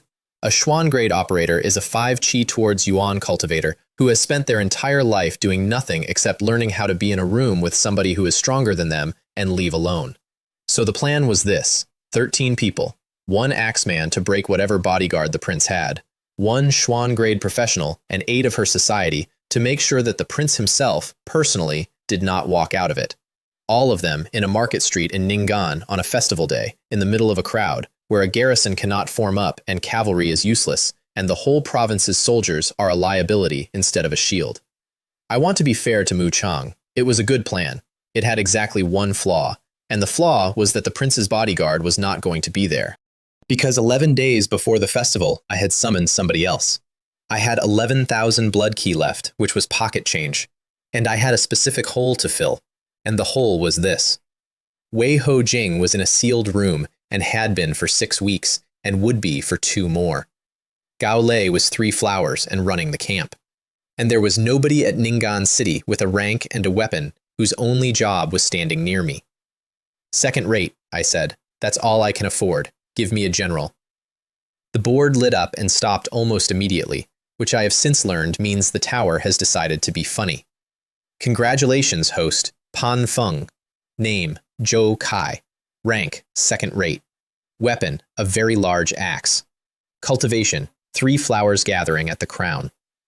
Second rate, not top tier, not first, second." The tower's own description of him was, and this is a direct quote, "a competent man who is famous for losing once." He arrived 4 days later, and he arrived in a way that told me a great deal. A patrol brought him in, 6 of my own soldiers, extremely nervous. They had found a large armored stranger with an axe walking up the north road toward Ning'an City with no papers and no explanation. Then they had worked out that they could not arrest him and could not leave him. So they formed up around him and escorted him in like a parade nobody had authorized. Zhou Kai let them. That's the part. He could have gone through those 6 men the way a boot goes through a puddle. Instead, he walked into my courtyard in the middle of a nervous hexagon of teenagers, and when I came out, he put the axe down and said, "Your Highness, your soldiers were very polite about it." I made him commander of the Ning'an garrison the same afternoon. Everyone thought that was generous. It wasn't generous. It was that I had just watched a man decline to be insulted by 6 children with spears, and there is no test I could have designed that would have told me more. The Lantern Festival in Ning'an City runs 3 days. The main street fills up so tightly that a cart cannot get through it, and the whole province comes in to eat fried things and lie to each other about their harvests. Sui Hao told me not to go. Gao Lei told me not to go. Meisha did not tell me not to go, because Meisha had by then worked out that telling me not to do things was a way of scheduling them, and instead she quietly arranged for 11 plainclothes garrison men to be in that street, which is the only reason a lot of people came home that night. I went because a prince who does not walk in his own city on a festival is a prince the city has heard about instead of seen. I had spent 11 months building something in Qizhou, and none of it was worth anything if the people in it thought I lived behind a wall. Also, I wanted a fried thing. I'd like that on the record. They came at me on the 3rd hour of the evening, at a lantern stall, from 4 directions. Here's what a real assassination feels like from inside. It is not fast. It is quiet. There was a noise behind me that was wrong. Not loud. A crowd has a texture, and one thread of the texture went slack because 11 people had simultaneously stopped moving, and my body knew about it 2 full seconds before my brain did. Then the woman in front of me, who had been buying a lantern, turned around with a knife already out. The first thing that happened was that I did not die. And the reason I did not die is 14 years of grinding a technique in the dark under a false reading in a palace where I was not allowed to be seen practicing. I had never once used it on a person. Her knife went through the space my throat had been in, and I was already moving sideways, and my sword came up off my hip, and every single hour of every single night I had spent alone in a locked room in the Shuiwei Palace arrived at the same time. She was Xuan grade, 5 chi towards Yuan, 1 realm above me. I want to be honest about the next 40 seconds, because I have heard it retold as something glorious, and it was not glorious. It was the worst 40 seconds of my life, and I was losing. She was better than me, not stronger, better. Everything I knew from books and from a locked room. Everything she knew from doing it. She put a cut across my ribs in the first 4 exchanges, and I did not see the strike that did it. I only found out about it later when Meisha found the shirt. The dragon body is the only reason I am telling you this. That cut should have opened me. It went in about the depth of a paper cut and stopped because 800 years of black scale had been distilled into a stone tub, and I had sat in it for 7 days. I watched her face when it stopped. That's the moment, right there. Not my sword, not my technique. Her face, when the knife went in and hit something that did not behave like a 19-year-old prince. She hesitated for about 1/3 of a second. I put the sword through her. And then I stood in a lantern stall in my own city, with a dead Xuan-grade assassin at my feet and a crowd screaming in 4 directions, and I found that my hands had gone completely steady, which frightened me more than the fight had. The rest of the street belonged to other people. 8 Yellow Springs operators went for me from the flanks and got as far as the 11 plainclothes garrison men that Mei Xie had put in that street without telling me, who were not good enough to beat them and did not need to be. They only needed to be in the way for about 9 seconds. Because Huo Yong had come out of the crowd on the east side with his axe up, and he had gone looking for the bodyguard. He found the commander of the Ninggun garrison. Zhou Kai was second-rate, famous for losing once. 3 flowers gathering at the crown against a 5-chi axeman who had killed a magistrate in a street with civilians on all 4 sides. The exchange lasted 5 moves. I saw the last 2. Hu Yong went for a downward strike that would have gone through a horse, and Zhou Kai did not block it and did not dodge it. He stepped inside it. He took the shaft on his shoulder and let it break his collarbone, and while it was breaking, he brought that ridiculous axe up under the man's guard. Hu Yong went down and did not get up, and Zhou Kai sat on the cobbles holding his own arm and said, "Your Highness, is the street clear?" The 8 women did not let us take them. I got to the last of them in time to see her look at me, and she was very young, and she made a decision that had been made for her years earlier by an institution, and there was nothing in that street that could have stopped it. 8 of them, all at once, on a festival evening in a city that had been putting up lanterns since morning. I sat down on the step of the lantern stall for a while after that. Cui Hao found me there. He didn't say anything about it. He just crouched down in front of me and said, "The Axeman is alive." How alive? Alive enough. Huo Yong was very good at silence. That was the first thing everybody agreed on. He had been taken by garrison men. He had 2 broken bones. He had said nothing for 11 hours, and Gao Lei came out of that room and told me flatly that the man had been through worse than us before and was not going to talk. There is a traditional answer to that. Every dynasty on this continent has a traditional answer to that. Cui Hao asked for 20 minutes and a table. I watched it through a gap in a shutter, which I am not proud of, and it remains one of the most impressive things I have ever seen a human being do. He did not touch him. He sat down across the table with a stack of papers, and he was extremely cheerful. Huo Yong, Western Prefectures, the magistrate at Yanshui, 4 years ago. He turned a page. You were paid in Northern Zhou silver both times, which you know because you complained about the exchange. Another page. Your employer placed you through a man in Fengyuan City who takes 11%. Also a Northern Zhou man. Also, and I say this kindly, not a good one. Silence. Here is the thing I want you to understand, Cui Hao said. We already know it was Northern Zhou. The caravan logs told us that a season ago. What we don't know is which of the 2 royal cousins currently placed inside sects in this province paid for you. He put the papers down. There are 2, and we're going to arrest both. And one of them is going to be innocent, and he's going to be extremely eager to explain that. Long pause. So you're not choosing between talking and not talking, Cui Hao said. You're choosing between being the man who told us and the man who is still deciding while somebody else told us. Huo Yong gave us the name in under 4 minutes. Duan Wei, inner disciple, Zhao Tian sword sect.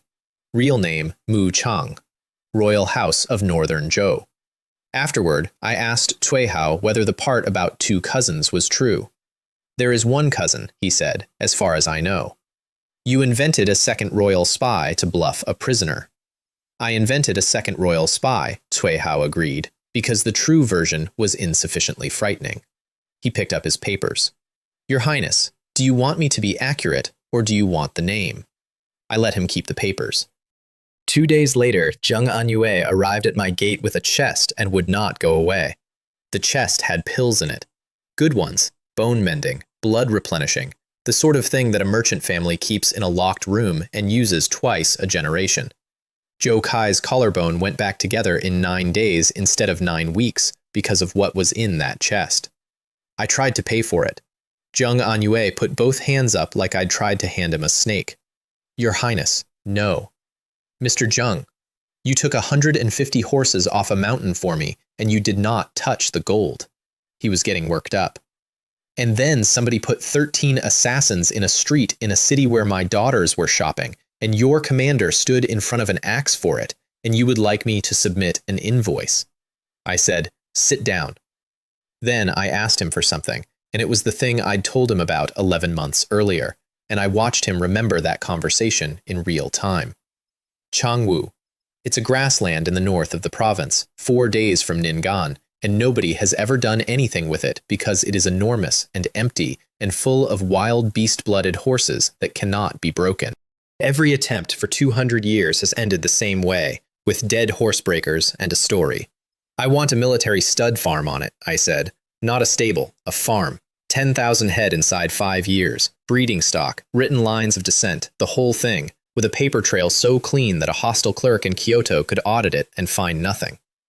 Zheng Anyue stared at me. Your Highness, the Changwu horses are beast-blooded. They cannot be. They can.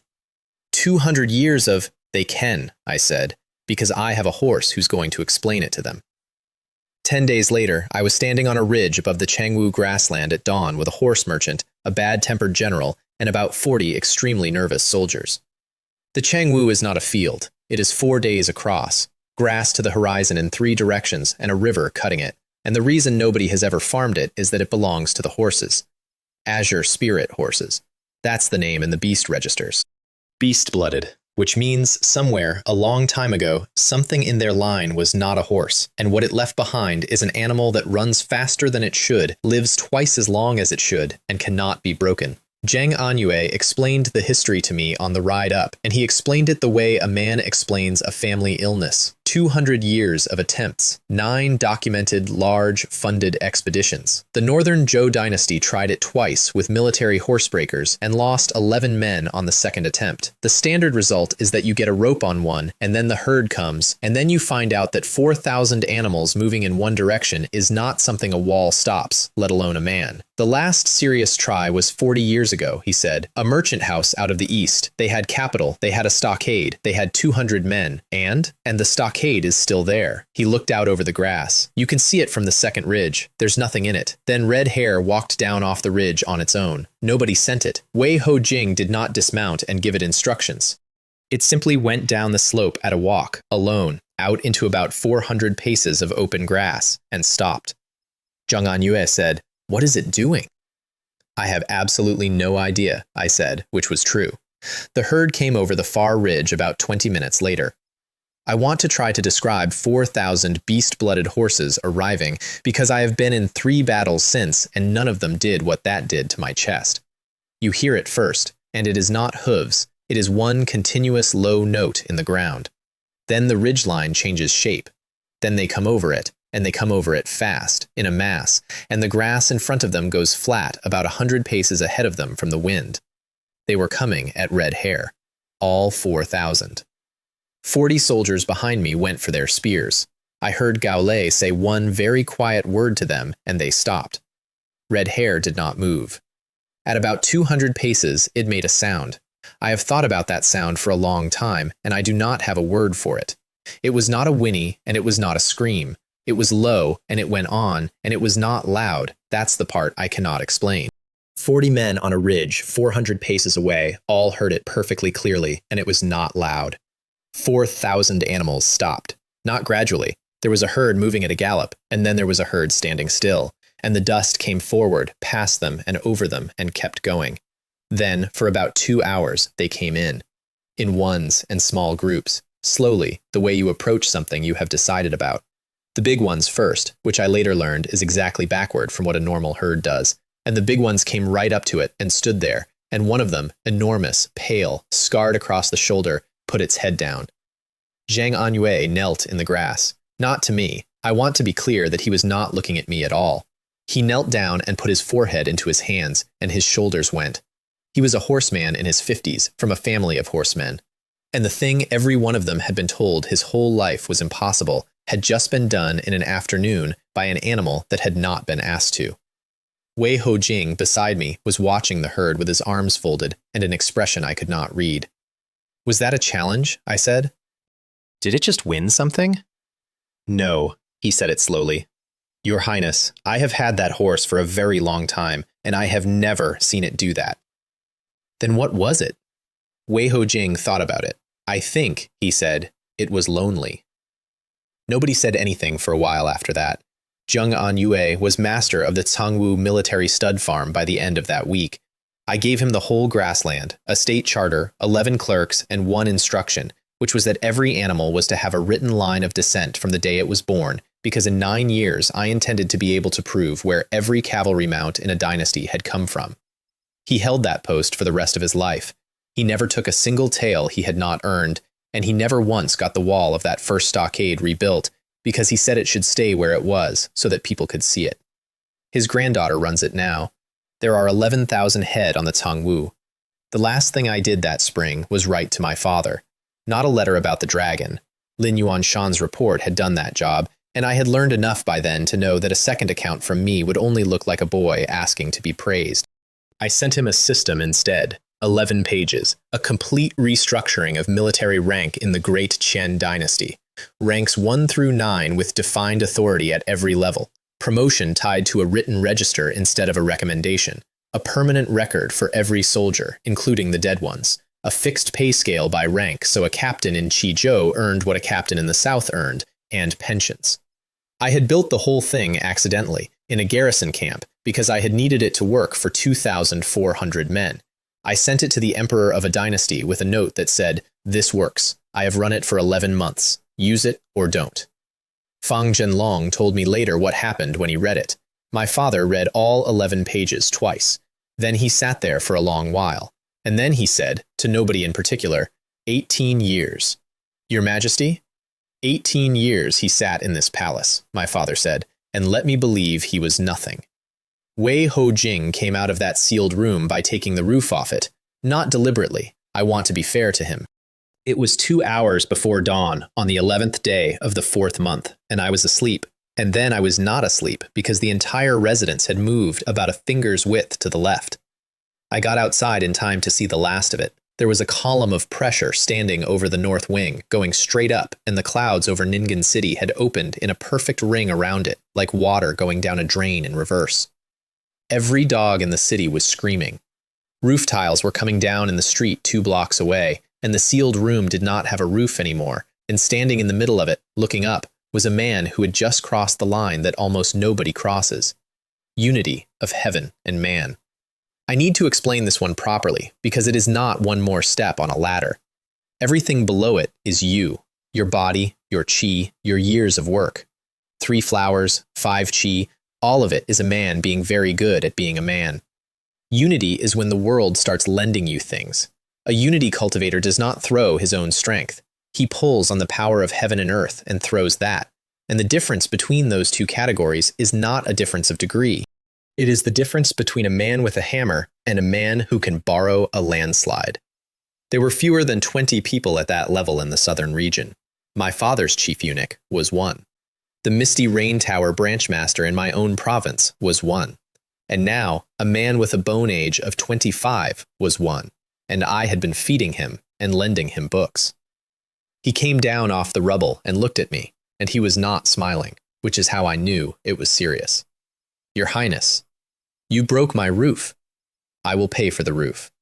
You will absolutely not. You don't have any money. I pay you in beast meat and reading material. I looked up at the hole. 25. 25, Wei Hojing said. Then he said something I have never forgotten, in a flat voice, still looking at the sky. Nobody has done it at 25. Not in the 800 years the record covers. He turned the halberd over in his hands. I checked. In your books. That was why I wanted the books. Han Ming came the next morning, which was faster than a courier could have moved, which told me the Misty Rain Tower had a man inside my city walls, and I made a private note about that and never mentioned it. He came up the steps in the same gray robe, looked at the missing roof, and said absolutely nothing about it. Then he sat down across from me, and about 4 sentences into the tea, he stopped mid-word and looked at me. Really looked. The way you look at a coin you have just noticed is the wrong weight. Your Highness, Han Ming said slowly. How old are you? 19. 3 flowers gathering at the crown. Yes. He put the cup down. Second time in a season I'd made him do that. Your brother, the Crown Prince, holds that record. 20 years and 4 months. It is considered the single most impressive fact about him. He sat back. You are 19. You have been 19 since the 11th month. Then I suppose I've broken it. by over a year. By 2 years and 4 months, I said, if you're going to be about it. Han Ming looked out the window at my city for a while. I am now going to say something to you, he said, as a man and not as the branch master, and I would like you to hear it in that order. You have spent 1 year in Qizhou. In that year, you have cleared this province, exposed a 9-year foreign network, put 9th-tier beast into a garrison, and beaten your own crown prince's record, while allowing 3 separate governments to believe you are a soft boy with a bad talent. He turned the cup around. You are not going to be able to hold this for another year. It is not possible. Something is going to come out. I know. Do you know what happens then? Yes, I said. Then everybody has to decide what to do about me, all at once, with no time to get used to it, which is exactly when I want it to happen. Han Ming was quiet. Then he reached into his sleeve and put down a second piece of paper, and this one was not face down. It was an invitation. Not from the branch, from the main tower, from the central continent, 7 stories, 1 owner. The tower master, Qin Xiang, invited the 3rd prince of the great Qian dynasty to visit her at his convenience. I sat and looked at that piece of paper for a good long while. Branch master. Does she do this often? She has done it, Han Ming said, 4 times in 20 years. And the other 3? 2 of them are on the supreme ranking now. He picked up his tea. The 3rd one is dead, but that was unrelated and largely his own fault. I did not go. Not that year. That's a whole story for another time. And it involves a mountain, a mud spirit, and a woman with a red spear, and I'm getting ahead of myself. What I did instead was start using Ma Kai properly. He'd asked for a road. I gave him a province. The thing I had worked out, slowly, over the year, was that a dynasty and a jianghu do not actually talk to each other. Ever. A governor's office and a mountain sect in the same county will go a decade without an honest sentence passing between them, because one of them has forms and the other one has swords, and they have agreed to pretend the other doesn't exist. Which means the entire middle is empty. And into that empty middle, every year, falls every single person who has a real problem and cannot go to either one. So I gave Ma Kai a manor, Juyi Manor, righteous gathering. It sat outside Ning'an on a road, deliberately outside the city, deliberately not a government building, with a gate that did not close and a man at it who did not ask you which system you belonged to. The rules were 4 lines long. You come in, you eat, you tell the truth, and if you're on the run from something, you say so at the door. Within a year, that manor had 1,100 people on its books. Wandering swordsmen, retired escorts, herbalists, 1 former assassin who I did not ask about, and a very large number of people whose entire qualification was that they knew everybody in one specific county. It was not an intelligence service. Cui Hao built me one of those later, and it worked differently, and I liked it less. It was a place where people who had nowhere else could be useful, and the return on that is a thing you cannot buy and cannot fake and does not show up in any ledger. It only shows up 11 months later, when 300 men walk into a city ahead of your army and talk the gates open.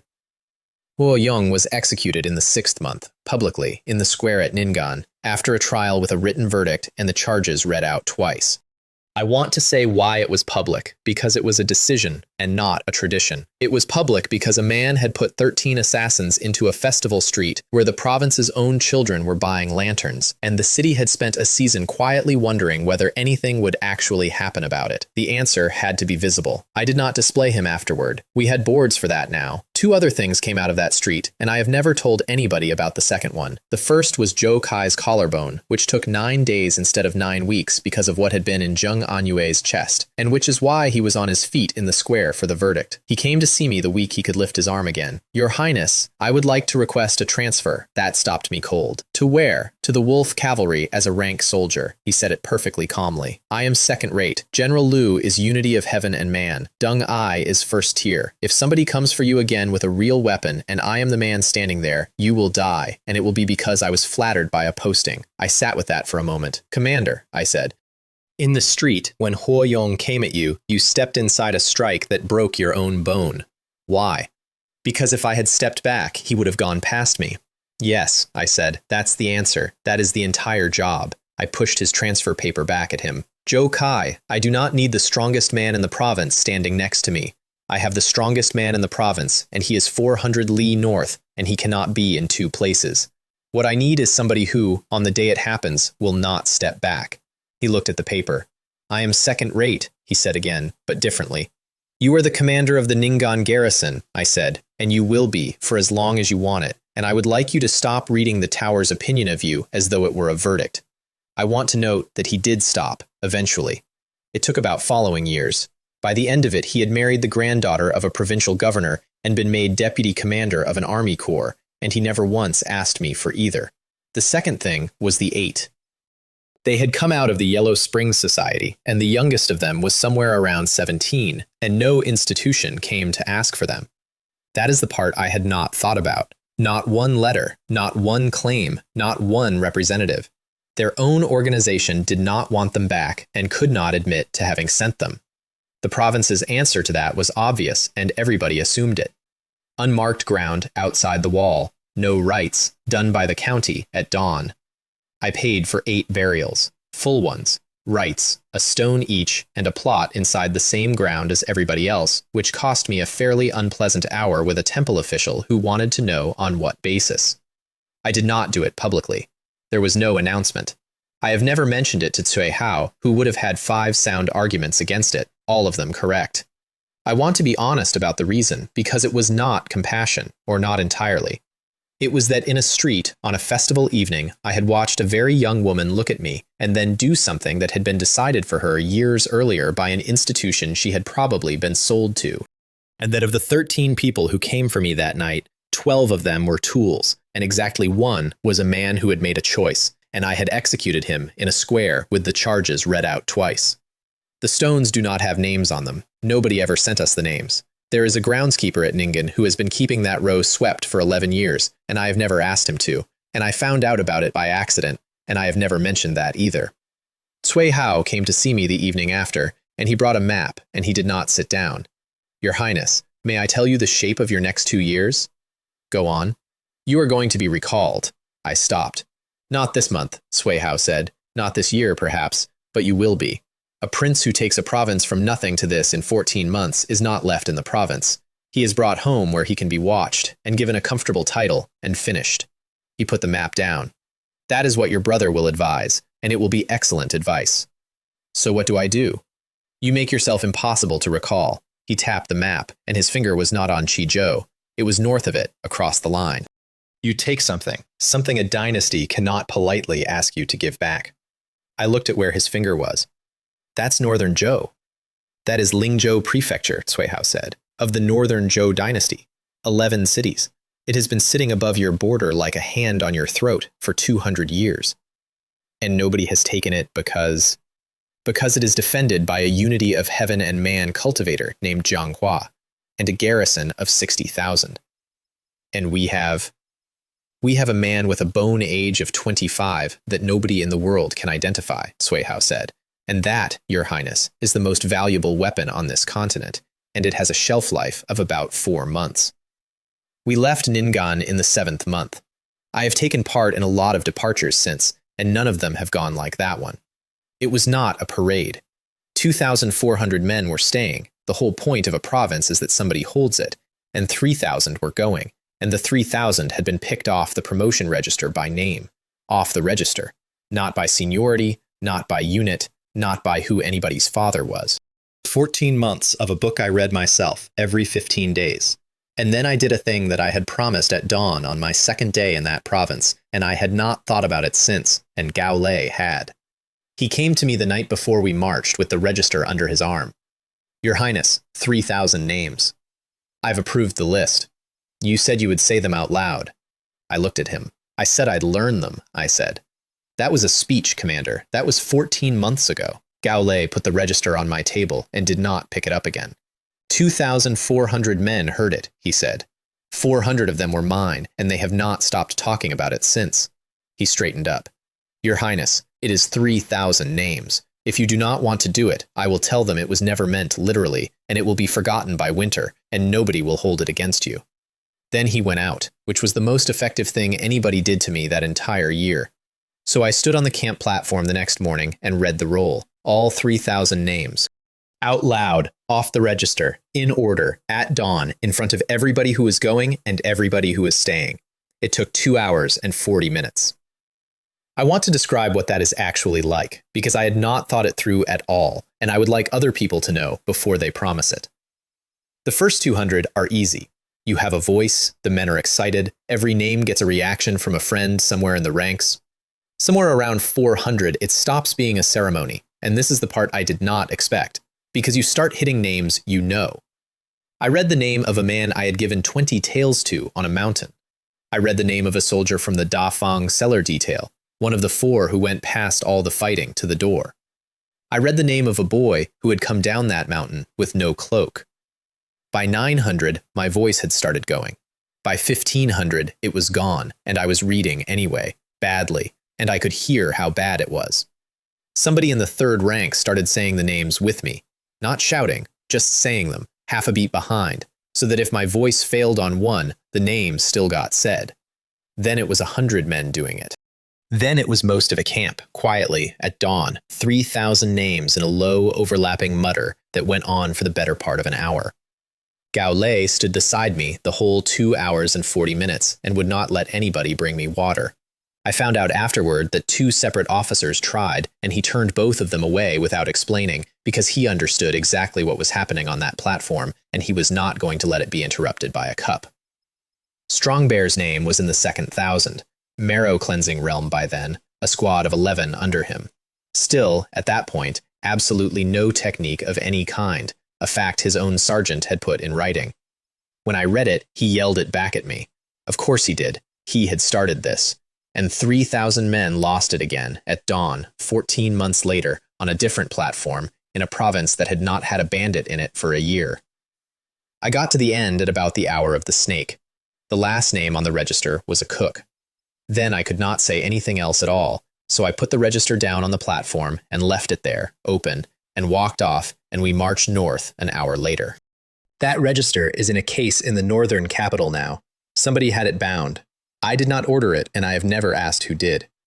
Then we went north to Jubei Pass, and I met the man who was going to make all of it possible, and he did not want to meet me at all. Jubei Pass is where the Great Qin dynasty ends. 2 mountain ranges come down to a gap about 4 li wide, and somebody put a wall in the gap 1,100 years ago, and everybody has been maintaining it ever since. Beyond it is Lingzhou Prefecture and Northern Zhou. The pass is held by the Northern Army, 40,000 men, commanded by a general named He Anmin. He Anmin was 54, 5 qi towards Yuan, 1 bad leg, 31 years on that wall, and a face like a man who has been reading the same disappointing report for 3 decades. He received me with total correctness and absolutely no warmth, and inside 4 minutes I understood him completely, because I had read his personnel file on the road. 31 years, 11 petitions for a spring campaign, 11 refusals, 4 commendations, no promotion, 2 wounds. He had spent his entire adult life holding a gap for a court that considered the northern frontier a place to store people. He had watched 3 princes come through on inspection tours and go home again.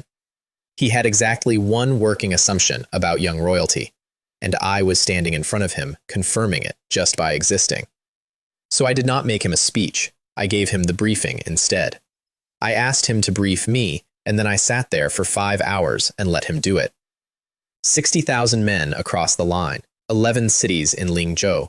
Tianmen City is the key, and everybody knows it's the key, because Tianmen sits where 3 roads meet, and if you have Tianmen, the other 10 cities have to feed themselves through mountains. The garrison commander at Tianmen is a man called Zhang Wen, who is politically connected, personally cowardly, and 5 qi towards Yuan. Above him, at the prefecture level, is Jiang Hua, unity of heaven and man, who is the actual reason nothing has happened here in 200 years. Then he laid out the 6 subordinate generals at Tianmen, by name, by realm, by disposition, by which ones had feuds with each other. He had it all in his head. 31 years of it. Nobody had ever asked. At the end of it, he said, "Your Highness, I have submitted 11 proposals for a campaign here. The most recent was 4 years ago." "I've read all 11. Xianmin stopped. "You have read them." "On the road, the 4th one was the best. Your 7th was too optimistic about the Eastern Road, and I think you knew it." I put my elbows on the table. "General, I'm not here to inspect your wall. I'm going to take Lingzhou Prefecture, and I'd like to do it with your name on the report, and I need you to tell me it's impossible so I know exactly which impossible part to solve first." He was quiet for a very long time. "You cannot beat Jiang Hua," he said finally. "That is not a morale problem. That is arithmetic. There is no one in the Northern Army who can stand in front of a unity cultivator. There is no one in this entire province who can. Everything else on that map is a problem I could solve in a season. That one man is why I have written 11 proposals and burned none of them." "Understood," I said. "General, one more question and then I'll let you eat. If a man could beat Jiang Hua, could you take Lingzhou?" He Anmin looked at me the way you look at someone who has asked you what you do with a mountain. "If a man could beat Jiang Hua," he said, "I could take Lingzhou in 6 weeks with the men I already have." "Good," I said. "Then let's have the War Council." The War Council was where Cui Hao did the thing that made He Anmin love him. There were 9 of us in that room. Cui Hao had a map on the table and, oddly, a chair pulled out on the wrong side of it. "General Qin," he said, "would you sit here, please?" That's the north side of the table. "Yes. For the next 2 hours, you are Jiang Hua." Cui Hao sat down opposite him, cheerful as ever. "You have 31 years of watching him. You know how he thinks better than any living person outside his own family. So think as him, and beat me, and be rude about it." I watched a 54-year-old general with a bad leg sit down on the wrong side of a map and become the enemy. It was the best 2 hours of planning I have ever been in a room for. Because every single time Cui Hao proposed something, He Anmin said no, and then said why. And the why was always a specific thing Jiang Hua had actually done in some year with a date attached. He won't reinforce Tianmen from the east. He did that in the 19th year and lost a supply train for it, and he has never forgotten. He won't come out for 1 general dying, he'll come out for 3. He will absolutely come out if you insult his prefecture in public in front of his own officers, because he is a proud man in a country that has stopped rewarding pride. By the end of it, we had the whole thing, and the whole thing rested on one fact.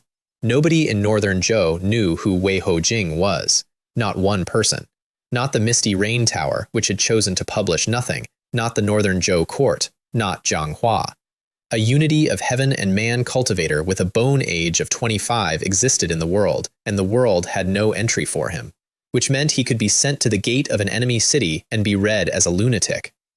"They will not send Jiang Hua to a lunatic," Cui Hao said. "They will send a general. And when that general loses, they will send another one, because the alternative is admitting in public that a man with no name is beating them, and men in Jiang Hua's position cannot admit that until they have spent everything cheaper. So we bleed the cheap ones out one at a time. We let them volunteer," Cui Hao said. "It's the same thing, and afterward the histories will call it their decision." The next morning, 1 man rode up to the gate of Tianmen City.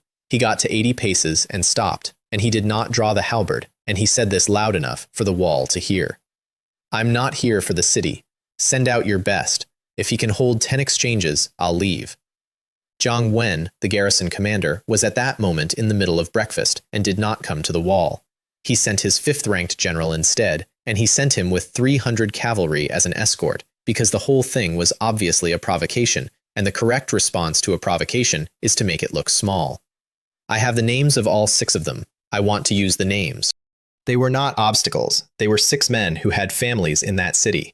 And I have the roster because He Anmin had it in his head and gave it to me over 5 hours before any of this happened. The first one out was Li Chuan, 5 chi towards Yuan, 44 years old, a straight-sword man with a reputation as a drill master, which meant the entire wall knew who he was because he had trained half of them. He came out at the head of his 300, and he did the correct thing, which was to attempt a mounted charge to force the stranger to commit. Wei Hojing did not move to meet it. He waited until Li Chuan was 10 paces out, and then he brought red hair across the line of the charge sideways, which is not a thing horses do, and the halberd went through the space where a sword had been. 1 exchange. Wei Hojing was still mounted. He did not use the point. The 300 cavalry went back through the gate at a speed that a later Northern Zhou inquiry described, and I am quoting a captured document, as not creditable. Second was a man called Wei An. He came out an hour later, because a general who does not come out after that is finished in front of his own men, and everybody on both sides of that wall understood it. Wei An was smarter. He came out on foot. That was correct. A mounted man against red hair is fighting 2 opponents, and on foot he could at least choose his ground. He put himself with the ditch behind him so he could not be circled, and he had a long spear, and he set it, and he waited. He got 3 seconds of it being a good plan. Wei Hojing came in over the ditch. Third was Guo Xin, and Guo Xin brought a formation, which was the first genuinely intelligent thing Tianmen City did that day. 400 spears, layered, 3 deep, with the second rank angled up. This is the textbook answer to a single mounted opponent, and it works. It has worked for 1100 years, because a horse will not go into a hedge of points, and a man cannot get through 400 spears, one at a time. Wei Hojing went in at the seam. Every formation has one. It is where 2 companies meet, and the men on either side of the join have trained with different sergeants. He hit it at an angle nobody expected, took Guo Xin out of the middle of that formation, and then came back out through the same hole he had made going in, and stopped at 80 paces. 400 spearmen were left standing in perfect order around a hole. Still not the point of the halberd. He was using the flat all day. I want that noted, because Tianmen City noticed it too, and it was worse than being killed properly. Fourth was Song Jie, who was the youngest of them at 31, and who came out furious and shouting, and who lasted longer than any of the first 3 specifically because he was too angry to be careful, and Wei Hojing had to spend 6 exchanges finding out that there was no plan at all. Fifth was a man named Zhou Liang, and Zhou Liang did the thing I would have done. He did not fight. He came out at 80 paces and he talked. He talked for 11 minutes. 4 separate people on that wall recorded it because it was such a strange interlude. He asked who this man was. He asked whose banner. He asked what Tianmen City had done to deserve a stranger at its gate on a market day. He pointed out, correctly, that there were 4,000 civilians on the wall, and that a man of honor does not do this in front of children. And Wei Hojing listened to all 11 minutes. Then he said, "Your city taxes the villages twice, and your commander is in a tower. I have been here since dawn, and no one has come out to tell me it isn't true." Zhou Liang said, "That is not my department." "No," Wei Hojing said. "Draw." Zhou Liang drew, and he was very good, and it took 9 exchanges. The 6th one was He Ming, and He Ming went out knowing. That's in the record too, and it is the part of that day I think about. He was 52. He told his own officers, in the guard room, in front of a clerk who wrote it down, that he was going to die in the next hour. He said it plainly, the way a man says he is going to go and stand in the rain. Then he had them bring his armor, and he asked one of them to look after a daughter, and he went out through his own gate past 4,000 people who had all worked out what was happening. He made it to 3 exchanges. 3 times better than anybody else that day, at 52 years old, against a unity of heaven and man cultivator, and he never once looked at the wall. Wei Hojing saluted him afterward with a halberd, at the spot, in front of everybody, and then rode back to 80 paces. That salute is why the wall did not hate him. I have thought about that a great deal since, and I am not sure Wei Hojing planned it, and I am completely sure it was the most valuable thing anybody did in that battle. Then he said the sentence that made Jiang Hua come out.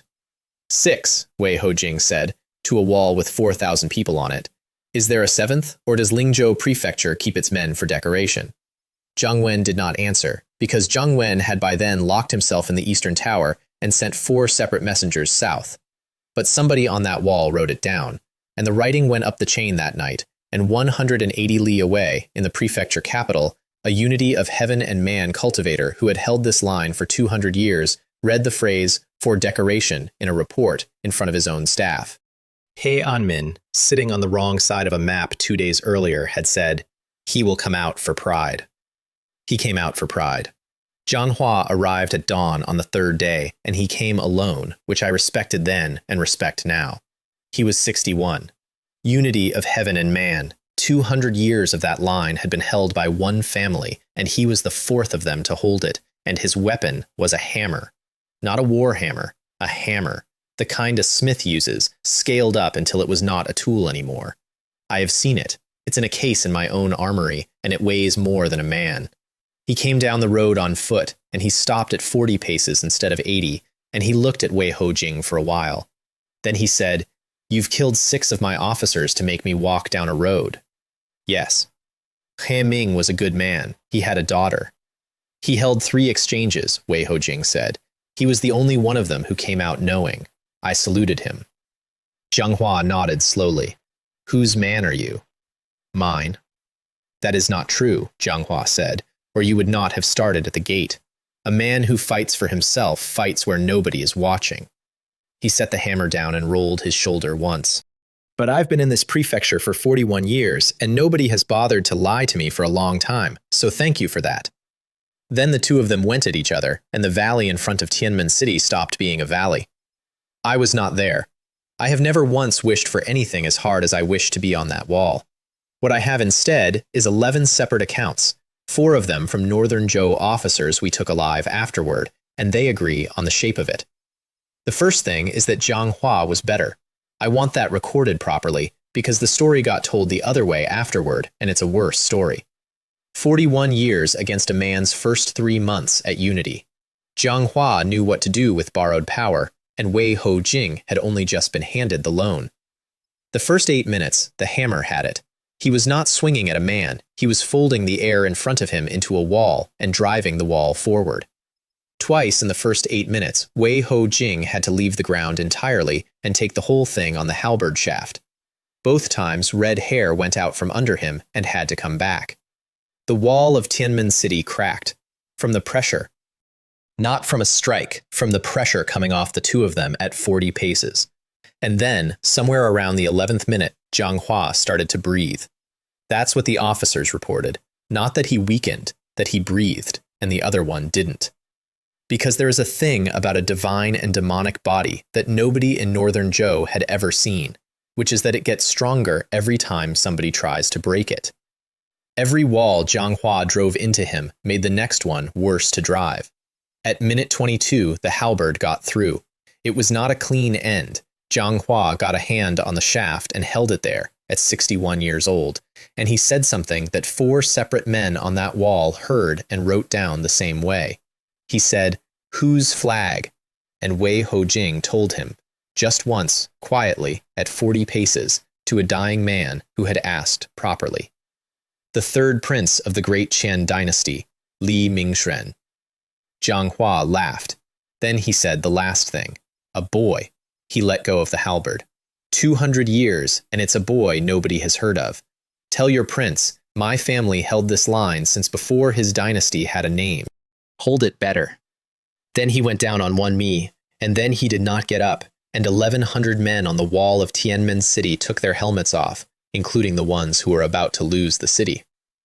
Wei Ho Jing stood there for a moment. Then he took the hammer, and he put it upright in the ground at the spot, and he left it there, and he did not touch anything else the man had. Jiang Wen ran. The garrison commander of Tianmen City, 5 Qi towards Yuan, politically connected, went out the eastern postern gate with 4 guards and 11 boxes, while his own officers were still standing on the wall with their helmets in their hands. He got about 2 li. Wei Ho Jing did not chase him. That's the part the histories mangle. He didn't move at all. He put 1 arrow on the string of a bow that should not be drawable by a human being, and he asked the world for a favor, and the world said yes. They found the 11 boxes. Then, because there was still a gate, he shot the gate. 1 arrow. The main gate of Tianmen City, 3 layers of iron-banded timber, 1,100 years of somebody's engineering, and it came off its hinges and went backward down the main street and killed a fruit stall. I have paid compensation for that fruit stall. It is line 406 in the Tianmen reconstruction ledger, and I have never once let anybody remove it. Then He Anmin's northern army came through the hole. 6 weeks, he'd said, if a man could beat Jiang Hua. Tianmen City fell in a morning, and the other 10 cities of Lingzhou Prefecture took him 34 days, and for 31 of those days, I did not see him, because a 54-year-old general with a bad leg who has waited 3 decades for 1 campaign does not sleep during it. I want to describe what he was like when it was over, because it is the only time I saw that man's face come apart. He rode into Tianmen on the 35th day, and I met him in the courtyard, and he got off the horse, and he was going to make a formal report. He had it prepared. He got 4 words in. Then he stopped and put his hand on the saddle, and stood there for a while, facing the horse. I waited. 31 years, He Anmin said to the horse. I know. 11 proposals. I read all of them. He turned around, and his eyes were wet, and he did not do anything about it. Your Highness, he said, whatever you are, whatever this becomes, I want it noted in the record that the Northern Army took 11 cities in 5 weeks. Not that a prince did, not that a man in red armor did. The Northern Army. Then that's what the report will say, I said, and your name will be at the top of it. Now, taking a city takes a morning. Holding one is a different job entirely, and nobody spies about it. I walked into Tianmen City on the second day, and here is what I actually inherited. 111,000 people who had just watched their garrison die. 4 granaries, a price of rice that had tripled in 48 hours. 1,100 surrendered soldiers sitting in a yard with no idea whether they were prisoners. A wall with a crack in it, no gate. And an administrative office where every single official had either run, hidden, or was standing in a corridor waiting to find out if they were about to be killed. Cui Hao and I went through the ledgers for 2 days without much sleep, and what we found was not corruption exactly. It was worse. It was 6 generations of arrangement. Land in that prefecture was not owned, it was held by 11 families who had, over about 200 years, quietly acquired the fields of every household that ever had a bad harvest, and then rented those same fields back to the same households on terms that made the arrangement permanent. 41% of the arable land in Lingzhou Prefecture belonged to 11 surnames, and the tax rolls said otherwise, because of course they did. So here is what I did in Tianmen City in the first month, and I did all of it in one order deliberately. First, the granaries. I opened all 4, and this is the part everybody gets wrong, so let me be precise. I did not hand out grain. Handing out grain is what you do when you want to be thanked, and it lasts 9 days, and then the price is still triple. I fixed the price. Rice went back to what it had cost the week before the city fell, and the state granary sold at that price in unlimited quantity to anybody who walked up with a container. The grain merchants of Tianmen City came to see me about this on the 3rd day. 11 of them, very upset, and their argument was actually a decent one, which is that they had bought stock at the panic price, and I was now selling under their cost and ruining men who had not done anything wrong. I said, "Bring me the purchase receipts, and I'll buy your stock at what you paid." 9 of the 11 had no receipts because there had been no purchase receipts. They had simply been holding grain and waiting. 2 of them did have receipts. I bought their stock at cost, in full, in silver, that afternoon, and I made sure the whole street knew I had. The speculation broke in 9 days. It cost me an enormous quantity of grain and about 40,000 taels, and it was the cheapest month of governance I have ever done. Second, work relief. Here was the actual arithmetic in front of me. 1,100 surrendered soldiers sitting in a yard, roughly 4,000 men out of employment because their employers had run north with 11 boxes. A wall with a crack in it, no gate, a burned quarter, and a drainage system that had last been repaired under the previous dynasty and was, I want to be clear about this, currently draining into the well district. 5,000 idle men and a city that needed 5,000 men. I did not give any of them charity. I hired all of them. Wall, gate, roads, canals, drains, paid daily, in grain and copper, by name, off a register, with a clerk at a table and a soldier standing behind the clerk to make sure the clerk stayed honest. The rate was set at slightly above what a day laborer had earned in that city before the war, deliberately slightly above. It cost me a great deal, and it meant that inside 3 weeks, the private employers of Tianmen City had to raise their own rates to keep anybody, which is a thing I did on purpose, and which made me a number of permanent enemies among people I never met. Here is why it worked, and it is not complicated. The fastest way to make a conquered city stop hating you is to arrange that on day 9, 11,000 households have a man coming home in the evening with food in his hand and something to be tired about. Not gratitude, tiredness. A man who has dug a drain all day does not have the energy to be organized by anybody. There was one moment in that month I still think about. 9 days in, I went down to the drainage cuts myself because Cui Hao had told me the register was being skimmed and I wanted to see the table. The clerk was honest, as it turned out. The problem was somewhere else. There was a line of about 400 men waiting to be paid, and at the back of it, sitting on a stone, was a man of about 60 who was clearly not going to be able to work another day and who was in that line anyway. I asked him about it. He said his son had been in the garrison, not one of the 1,100 who surrendered, one of the ones on the wall the day the gate came off. Then he said, and I am not going to improve on it, "I do not want your money, young lord. I want to be in the line." I put him on the register as a water carrier at the same rate as everybody else, and I did it in front of the 400 men behind him, and then I went and stood behind a wall for a minute. Third, the ledgers. Every land claim in the prefecture resurveyed from scratch by clerks who had been brought in from Qizhou specifically because nobody in Lingzhou owed them anything. And I said, out loud, in public, on the first day, exactly what the rule would be. Whatever a family could show a clean paper for, they kept, and I would never look at it again. Whatever they could not, the state took, and the state would lease it back to the men actually farming it, at a rate I set that could not be raised, ever, by anybody, including me. I put that last clause in writing and had it carved. It is still carved. I want to be honest about the 11 families' reaction, which was not resistance. It was gifts.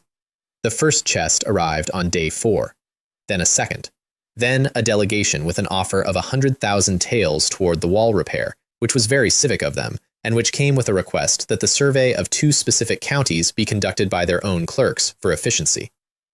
That is how it always goes. Nobody fights you. Everybody offers to help. Which is why, in the second month, I invited all of them to dinner. The Shili restaurant is the best building in Tianmen City. 3 floors, river view, the kind of place where the 3rd floor has never in its history been rented by anybody who had to ask the price. I took the whole thing. All 3 floors, one evening, and I invited every head of every merchant house and every one of the 11 families, and 41 of them came, and they came in their good clothes because a prince inviting you to dinner has exactly one meaning in every dynasty on this continent. They thought it was the negotiation. I let them eat first. 2 hours, good food, good wine, and I was extremely pleasant, and I want you to know that I have never in my life enjoyed being pleasant that much.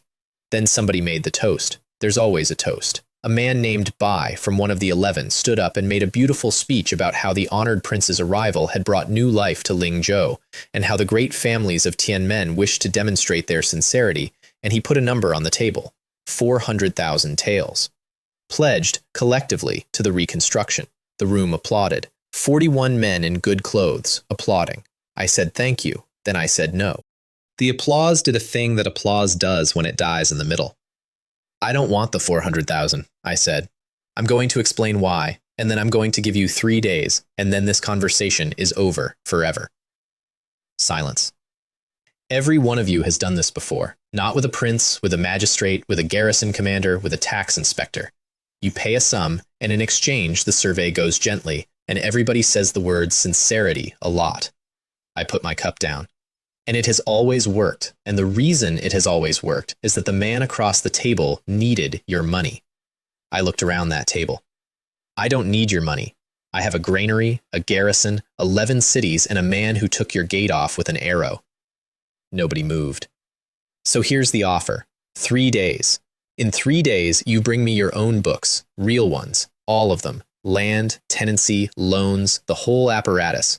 Everything you declare, you keep, and I will never look at it again, and I will not ask how you got it.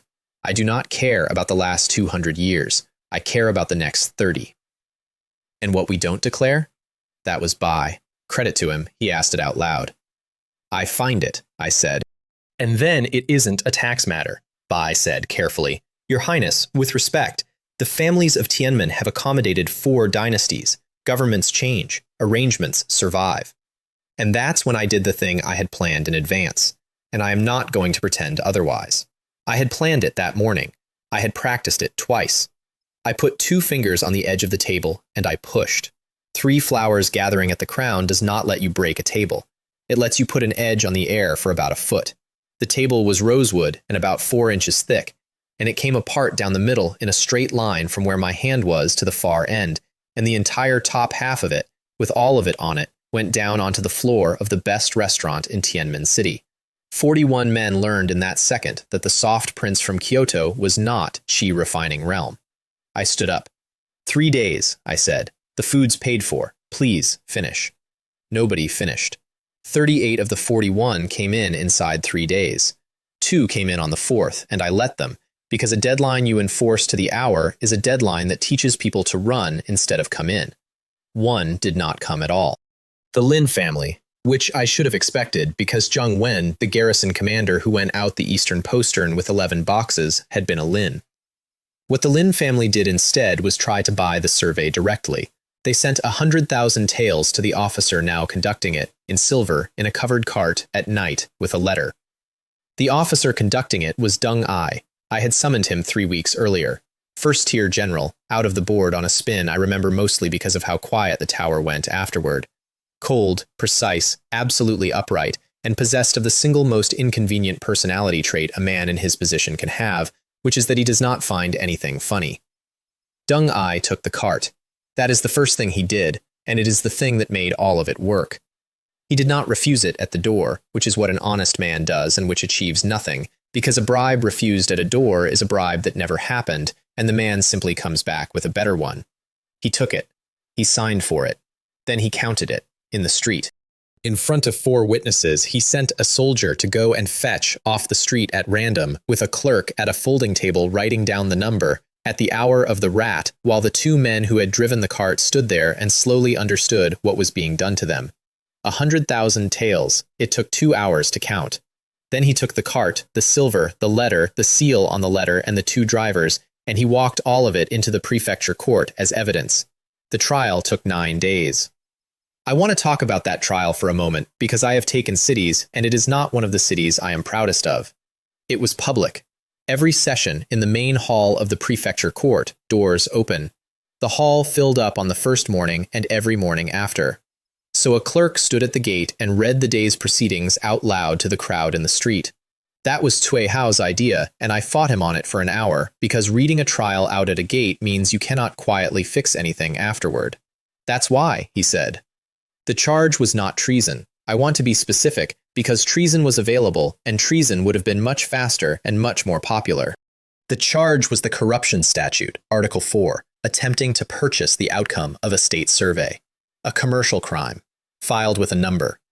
The Lin family's defense was conducted by a very good advocate out of the capital of northern Zhou. He had come south to do it. I still find that remarkable. His argument, across 9 days, was that the money was a civic donation toward the reconstruction, and that its arrival at a surveying officer's residence at night, in a covered cart, was a matter of administrative convenience. It was not a stupid defense.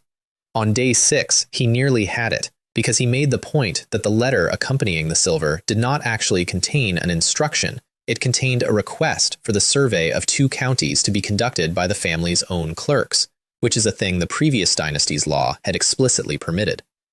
Cui Hao answered that one on day 7, and he answered it by producing the previous dynasty's own regulation and reading the whole clause, including the part the advocate had left out, which limited that permission to holdings under a certain size. The Lin holdings were 11 times over the limit. The advocate stopped and looked at the page, and then he did something that raised him enormously in my estimation. He turned around and said something quietly to the head of the Lin family, and what he said, according to 2 people close enough to hear it, was, "I cannot win this. Take the property settlement." They did not take the property settlement. The verdict came on day 9, and it took the Lin family apart, and it did it with paper. Every holding seized, every tenancy contract in the family's name voided and reissued directly, that month, to the households actually farming the land, at the fixed rate that could not be raised. 4 men executed on the corruption statute after a written judgment, the head of the family, 2 brothers, and the steward who had driven the arrangement for 19 years.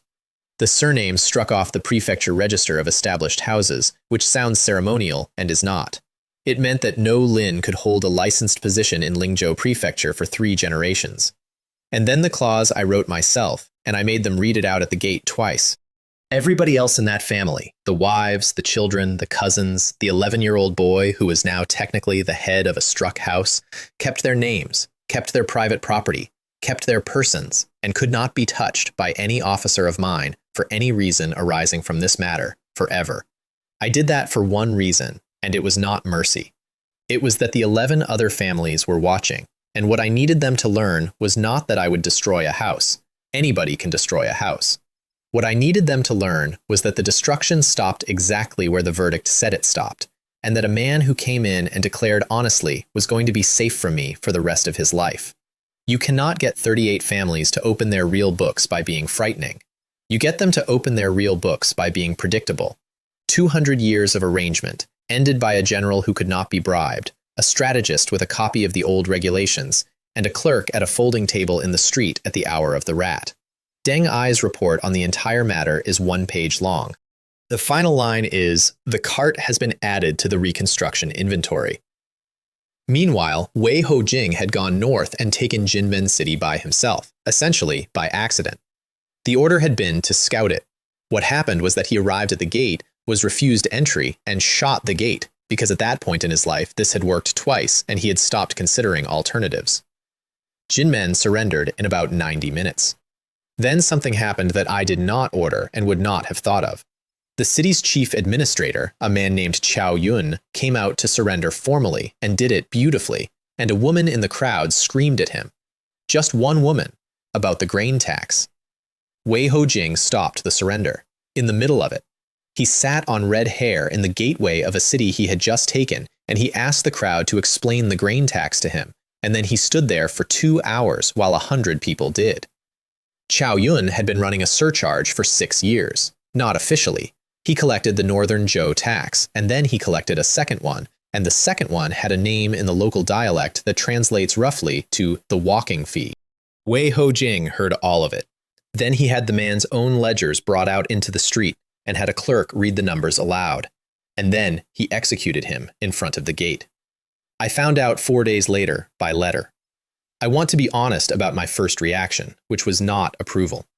My first reaction was that a summoned warrior had just conducted a trial and carried out a sentence in a city he had no administrative authority over, and that this was precisely the sort of thing that turns into a catastrophe 18 months later. I rode to Jinmen, and we had it out. You held a trial. I read his own numbers to his own city. That's a trial, which is mine. I was properly angry, and he let me be. And if you're wrong once, one time, one man who was actually innocent, then everything we've built here becomes just another army doing what it likes. Wei Ho-jing thought about that. Then he said, then give me a rule.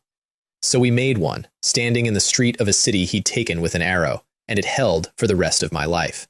He could arrest anybody, instantly, anywhere, on his own judgment, no permission needed. He could not sentence anybody, ever. You catch them, I said. Somebody with a pen decides. Those are different jobs, and I need them to be different men. And if the man with the pen is bought, then you arrest him too.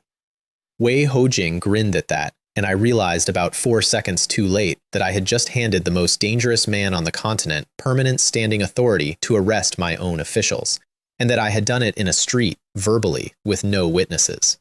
It turned out to be the single best thing I ever wrote into that dynasty, but it took about 6 years before I stopped waking up about it. Then Northern Zhou finally responded properly, and they responded with 60,000 cavalry. 3 prefectures pooled their mobile forces. 3 Unity of Heaven and Man cultivators at the head of them, Xieguang, Cao Wei, Sun Yi. That was not a punitive expedition. That was a court that had finally read the reports and understood that Lingzhou was gone, and that 11 cities were being administered by somebody who fixed the price of rice. 60,000. Against a northern army of 40,000, mostly infantry, holding new walls. Ha Anmin's plan for it was good and careful and would have cost us about 9,000 men. We didn't use it. Wei Ho-jing went out onto the plain in front of Tianmen City alone, at midday, in front of both armies. I was on the wall for that one. I want to give you the 3 of them properly, because He Anmin had briefed me on all 3 the night before, and by then I had learned to write the names down. Xieguang was the senior, 68, Unity of Heaven and Man for 19 years, a broadsword man out of the Eastern Prefecture, and the only one of the 3 who had actually fought a real war. He had put down a rebellion 20 years earlier, and he had the reputation of a man who did not lose his temper. Cao Wei was 51 and the dangerous one, a staff. Nobody uses a staff at that level. He did because his family technique was a pressure art. What a pressure art does at Unity is simple. It takes the borrowed power of heaven and earth, puts it into a straight line about 4 feet wide, and then walks that line at you. Sun Yi was the 3rd, and he was 44, and he was there because of politics. He commanded the mobile force of the prefecture whose cavalry had already been humiliated once, and if he had stayed home, he would have been finished. They came out abreast, and they stopped at 40 paces, and Xieguang spoke first. You killed Jiang Hua. Yes. He was my classmate, Xieguang said. 60 years. We sat in the same hall at 9 years old. Wei Hojing said, he asked whose flag. I told him. He said, hold it better. Xie Guang stood there for a moment. Then that is what he would have said, he said, and something went out of his face, and he set the broadsword. One at a time, or together? Together, Wei Hojing said. I have things to do this afternoon. They came together, all three, which was correct. It was the right decision, it is what I would have advised, and it is the entire reason all three of them died in under 9 minutes instead of one at a time over 3 days. The first 2 minutes belonged to Cao Wei. That is not a figure of speech. That staff art put 4 feet of borrowed sky into a line and drove it forward, and it did not care what was in front of it. Twice in the first 2 minutes, Wei Hojing had to go over the top of it. There was no way through. The ground on either side of it was not ground anymore. Xie Guang used those 2 minutes exactly the way you are supposed to. He did not attack into his own man's line. He waited at the edge of it for the moment the halberd had to be somewhere, and then he was there. He put a cut on Wei Hojing's left arm in minute 3, 68 years old. That is the only wound anybody landed on that man in the whole Lingzhou campaign, and it was landed by a broadsword man who had stopped being afraid about 8 minutes into a conversation. Sun Yi was the problem, and Sun Yi was the problem because he was the weakest of the three, and he knew it. So he did the smart thing, and he went for the horse. I saw that from the wall. I did not understand what I was looking at until He Anmin said, very quietly, beside me, he's going at the animal. And I felt everything in my chest drop, because red hair is half of it, and every man on that plane had worked that out by then. He got 1 strike in on red hair. I want to be careful about how I say the next part, because I was 200 paces away behind a parapet, and what I actually experienced was the wall moving under my hands. Up until that moment, Wei Hojing had been fighting 3 unity cultivators.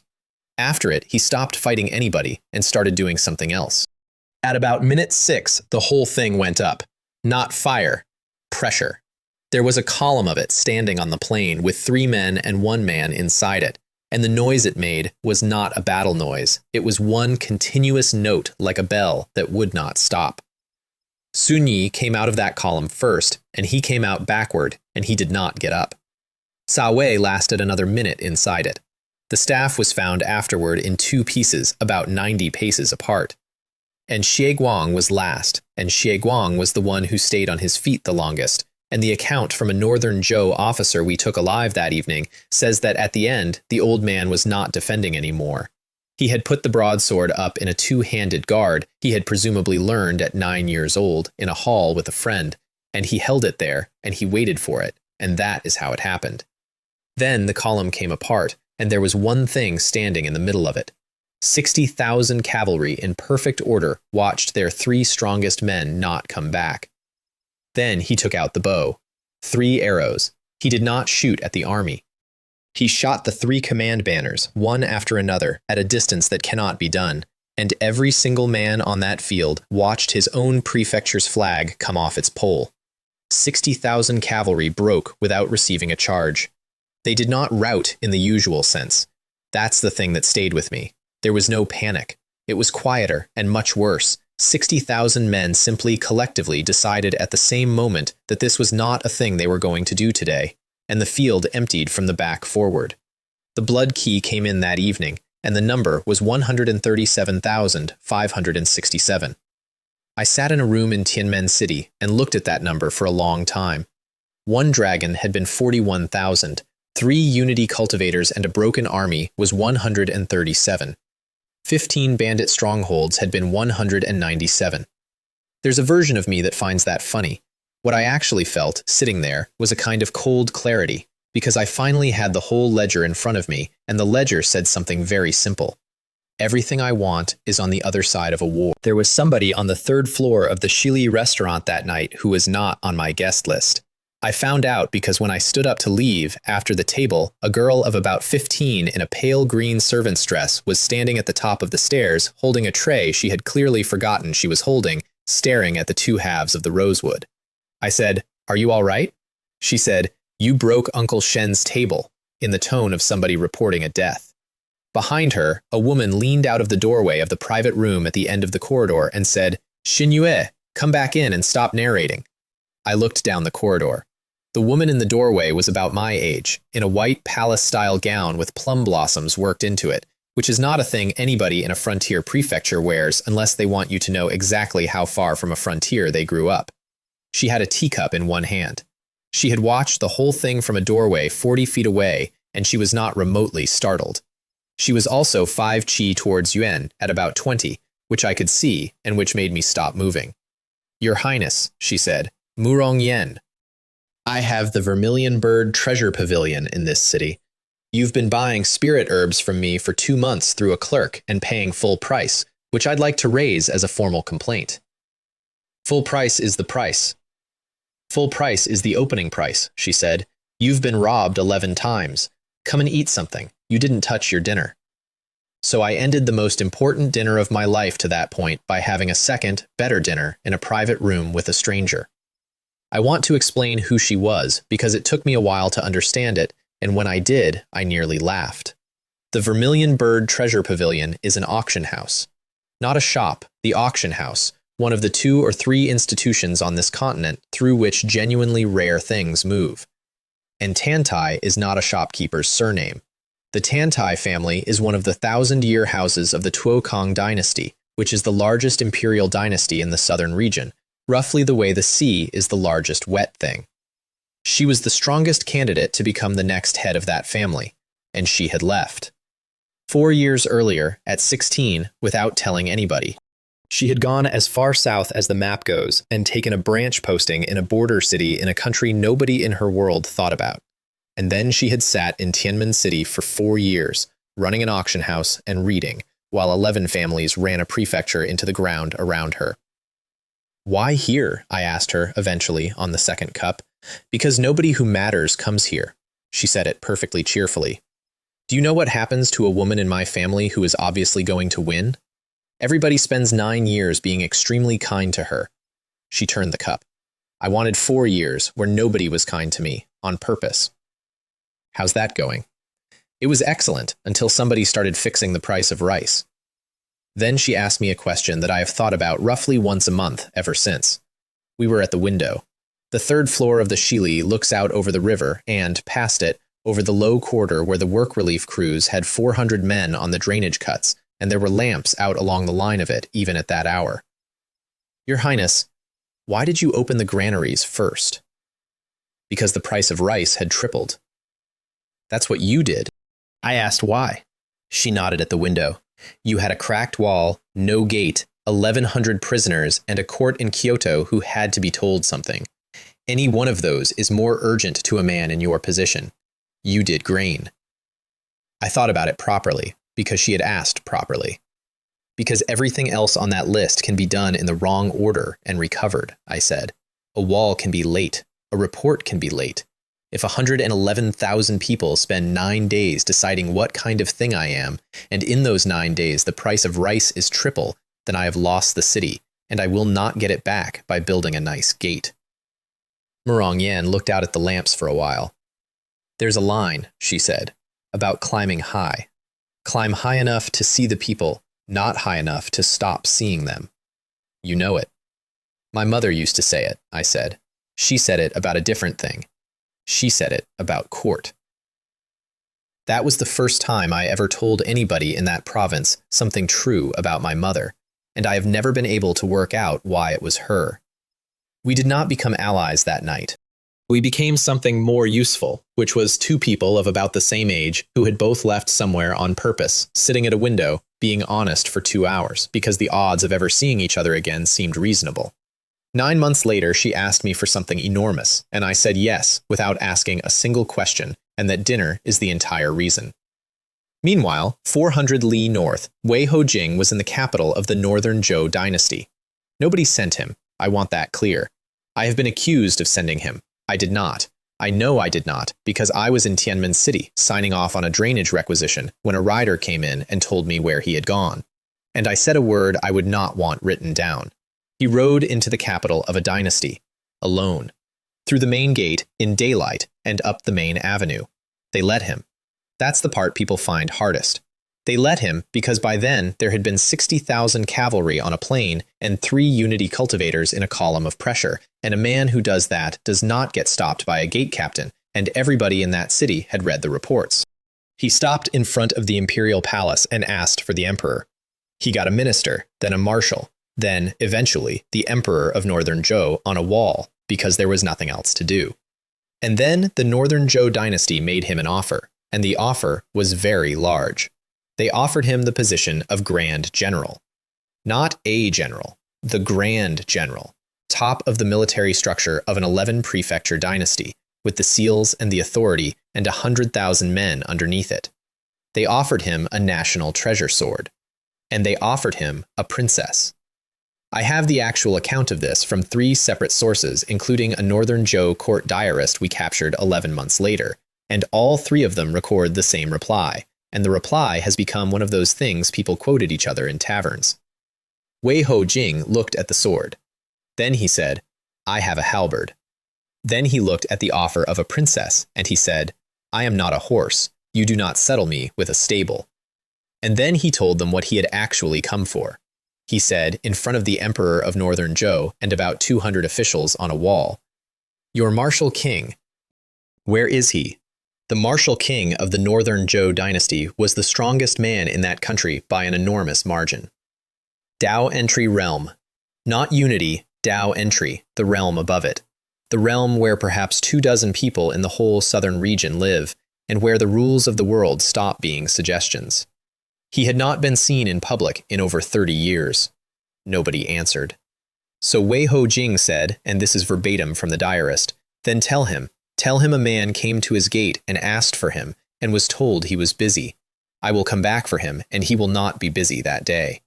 Then he rode out of the capital of the Northern Zhou dynasty at a walk, and nobody in that city stopped him, and by the time the court had finished arguing about whether to pursue, he was 90 li south. He got back to Tianmen City 4 days later, and I met him in the courtyard, and I was so angry I could not speak in complete sentences. "You went to their capital?" "Yes." "Alone?" "Yes." "They offered you a dynasty's grand general seal and a princess and a national sword, and you—" I said no. "I know you said no." I actually shouted it. "That is not the part I am upset about." Wei Ho Jing waited. And then I had to stop, because I heard what I was about to say. And what I was about to say was extremely stupid, and he knew it before I did. Because what I had been about to say was, "You should have asked me first."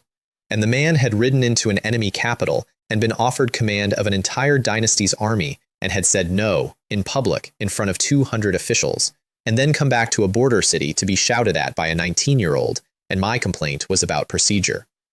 I sat down on the courtyard step. "Why didn't you take it?" I said. "I've had that offer before," Wei Ho Jing said. "Twice." He put the halberd against the wall. "The first man who made it to me had a good army and a bad face. The second one had a good face.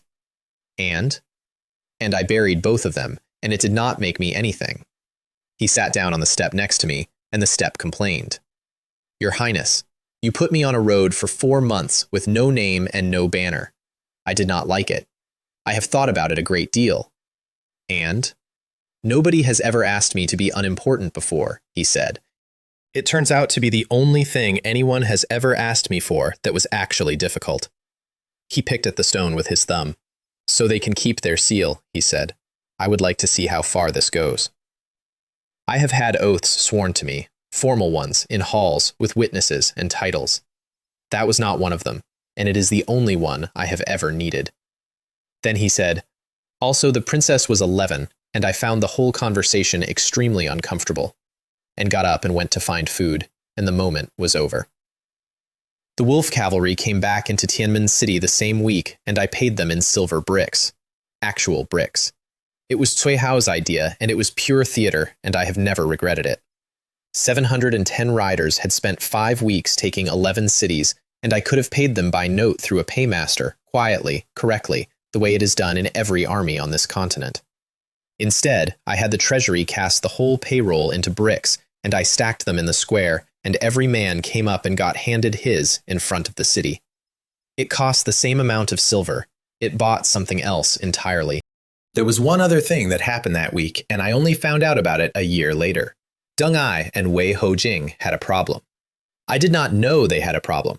I had summoned them out of a board 11 weeks apart and put them in the same prefecture, and they had been extremely correct with each other in every meeting. What I did not know was that in whatever history they both came out of, they had ended on opposite sides of something that mattered, and neither of them had mentioned it to me, and both of them had decided independently that it was not my problem. They fixed it themselves. On a wall, at night, apparently over about 2 hours and a jar of wine. Gao Lei saw the tail end of it and told me a year later. He gave me one detail. At the end of it, Deng Ai said something and Wei Hojing laughed. Then they came down off the wall separately.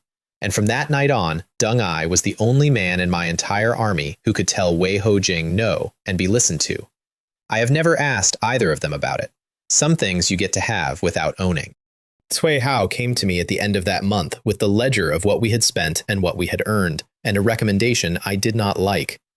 Generals first, he said, for the next year, not scholars.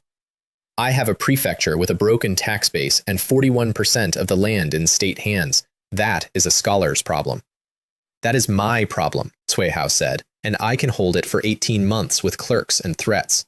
What I cannot do is hold Lingzhou Prefecture against a dynasty that has just been publicly humiliated at its own gate. He put the tally on the table. Your Highness, look at what you actually have. You have taken 11 cities and killed 4 Unity of Heaven and Man cultivators and broken 60,000 cavalry, and every single piece of that was done by one man on one horse. He tapped the page. Northern Zhou is now going to do the only intelligent thing available to them, which is to stop trying to beat him and start trying to be somewhere he isn't. He was right. And 200 li north, in a hall I have since sat in myself, that exact conversation was happening. I got the record of it later, when we took that hall. The Emperor of Northern Zhou had spent the first hour of that council furious, which is not useful. And then his prime minister, a man named Wang Lei, had said something that changed the war. Wang Lei said, "Stop hunting the man."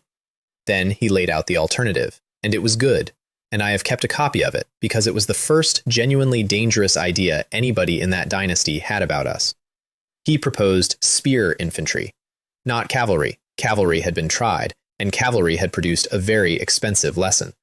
He proposed massed, long spear formations, in depth, positioned specifically not to kill Wei Hojing, but to be unkillable in the time it took him to be somewhere else.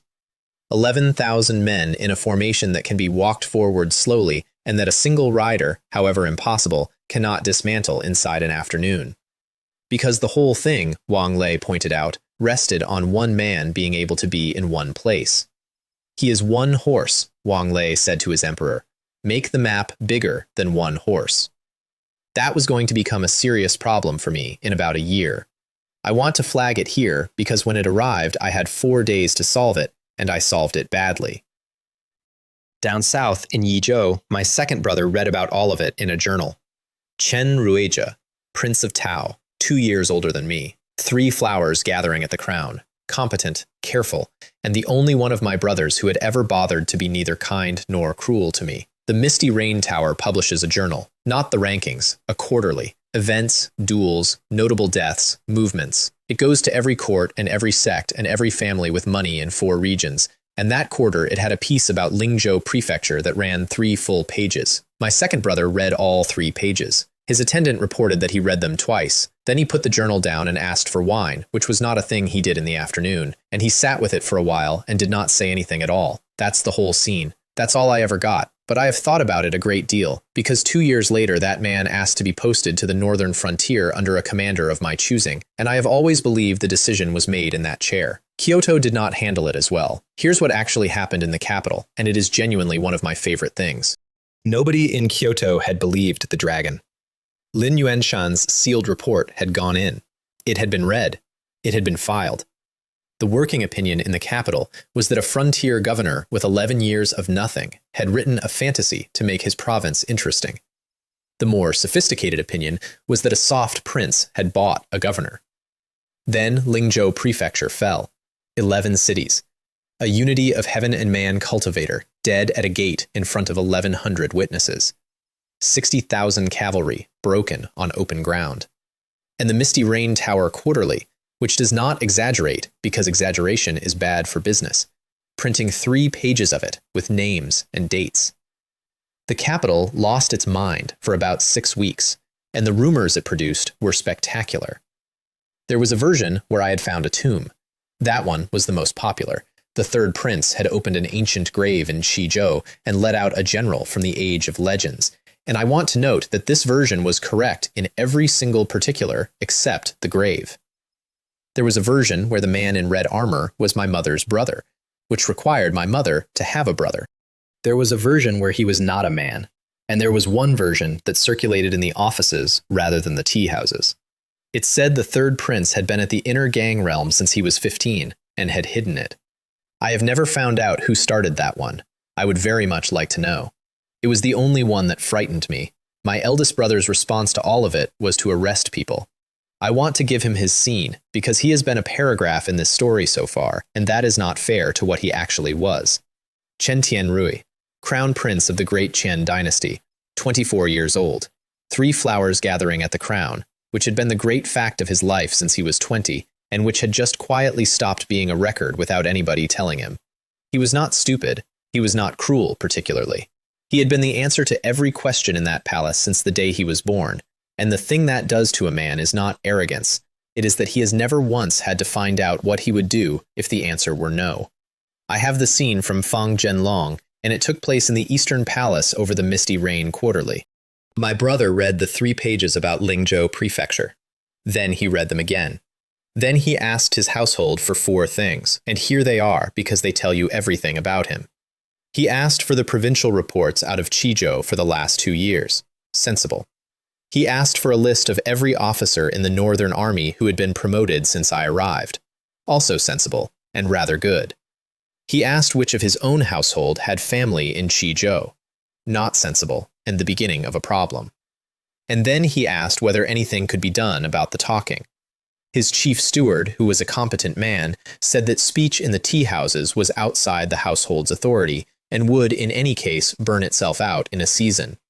And my brother said, and Fang Zhenlong gave me this in the exact words because it is the sort of thing he collected, "It is not a season, it is my name in a tea house for a season."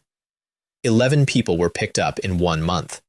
2 clerks, a tea house owner, and 8 private citizens, on a charge that translates roughly as disorderly speech concerning the imperial family. 11 arrests, over rumors about his own brother. Every single person in that capital who had not previously been paying the slightest attention to Qizhou was now paying attention to Qizhou. Because if the crown prince is arresting people for saying a thing, the thing is true. And everybody in every capital on this continent knows that rule from childhood. By the end of the 2nd month, the tea house story had improved. Now it was that the third prince had found a tomb, and the crown prince was frightened of him. Cui Hao, when the report reached us, actually put his papers down, which he almost never did. "Your Highness," he said, "your brother has just done us a favor worth more than the 11 cities. He's 24, and everybody in that palace has spent his whole life agreeing with him." Yes, that's not a character flaw, that's an injury. I pushed the report back. "Cui Hao, understand something about my brother, because you're going to be advising me about him for a long time. He is going to lose this, and it will not be because he is a fool. It will be because he has never in his life had to be right about anything under pressure, and the first time he tries it is going to be against me." Cui Hao was quiet for a moment. Then he said, "Then I hope for your sake that when it happens, Your Highness, you are not fond of him." And the honest answer, which I did not give him, was that I was not. That is the part nobody in that capital ever understood. They all assumed the third prince hated the crown prince. I did not hate him. I had spent 18 years in the same compound as that man, and he had never once been cruel to me, and he had never once looked at me either. And of those two, the second one is the thing that makes a person into an opponent. The last piece of that season happened in a small room in the palace at Kyoto, and I was not born enough to be in it. The Wending Pavilion is where the Great Qian Dynasty keeps its monsters. Officially, it is a retirement hall. In practice, it is where Dao Entry Realm cultivators go to sit down, and it had 2 people in it, and one of them was the Grand Secretary, Wang Xian. He had been the martial king of our dynasty before he was anything else, and then he had put it all down and become the man who taught princes. He had taught my father, He had taught my eldest brother. He had also, when I was 7 years old, spent 4 months teaching a third son nobody was watching, and then stopped and never explained why, and never treated me differently again. I have never known for certain what he saw. I have my suspicion. That evening he was playing gomoku with my father, which is what those two did instead of talking, and Fang Zhenlong was standing behind them, and this is the conversation Fang Zhenlong gave me, years later, word for word, because he had a memory like a stone tablet. My father said, "Lingzhou Prefecture." The Grand Secretary put a stone down and said, 11 cities. He is 19. He is 19, the Grand Secretary agreed. The Crown Prince is arresting tea house owners. I heard. My father put a stone down and did not let go of it for a moment. "Old man," he said, "I have 3 sons. Tell me what you think." And the Grand Secretary said, "I think you should stop drafting that edict and send it." Long silence. Stones on wood. "If I send it," my father said, "I am telling a 19-year-old boy with an unkillable general that his birth order is negotiable. Do you understand what that does to this dynasty?" "Yes." "And you'd still send it?" "I would send it," the Grand Secretary said, "because you are not choosing whether he becomes dangerous. That happened in Qizhou, and you missed it. You are choosing whether he becomes dangerous inside your house or outside it." My father sat there for a while. Then he said, "Fang Zhenlong, Your Majesty, you are going to Qizhou." The last summon of that year was a man with a spear and thick eyebrows who arrived, looked around my courtyard, and asked where the strongest person in the province was. Gao Qi, top-tier general. Not the loudest man I ever summoned, and by a considerable distance, the most stubborn. I said, "Why?" "Because I'd like to know how far I have to go, Your Highness, and I would rather find out today than in a war." Fair. So I took him out to the paddock and pointed, and Wei Hojing was there, because Wei Hojing was always there, and the two of them looked at each other for about 4 seconds and came to a complete understanding without a word passing. They went 100 rounds.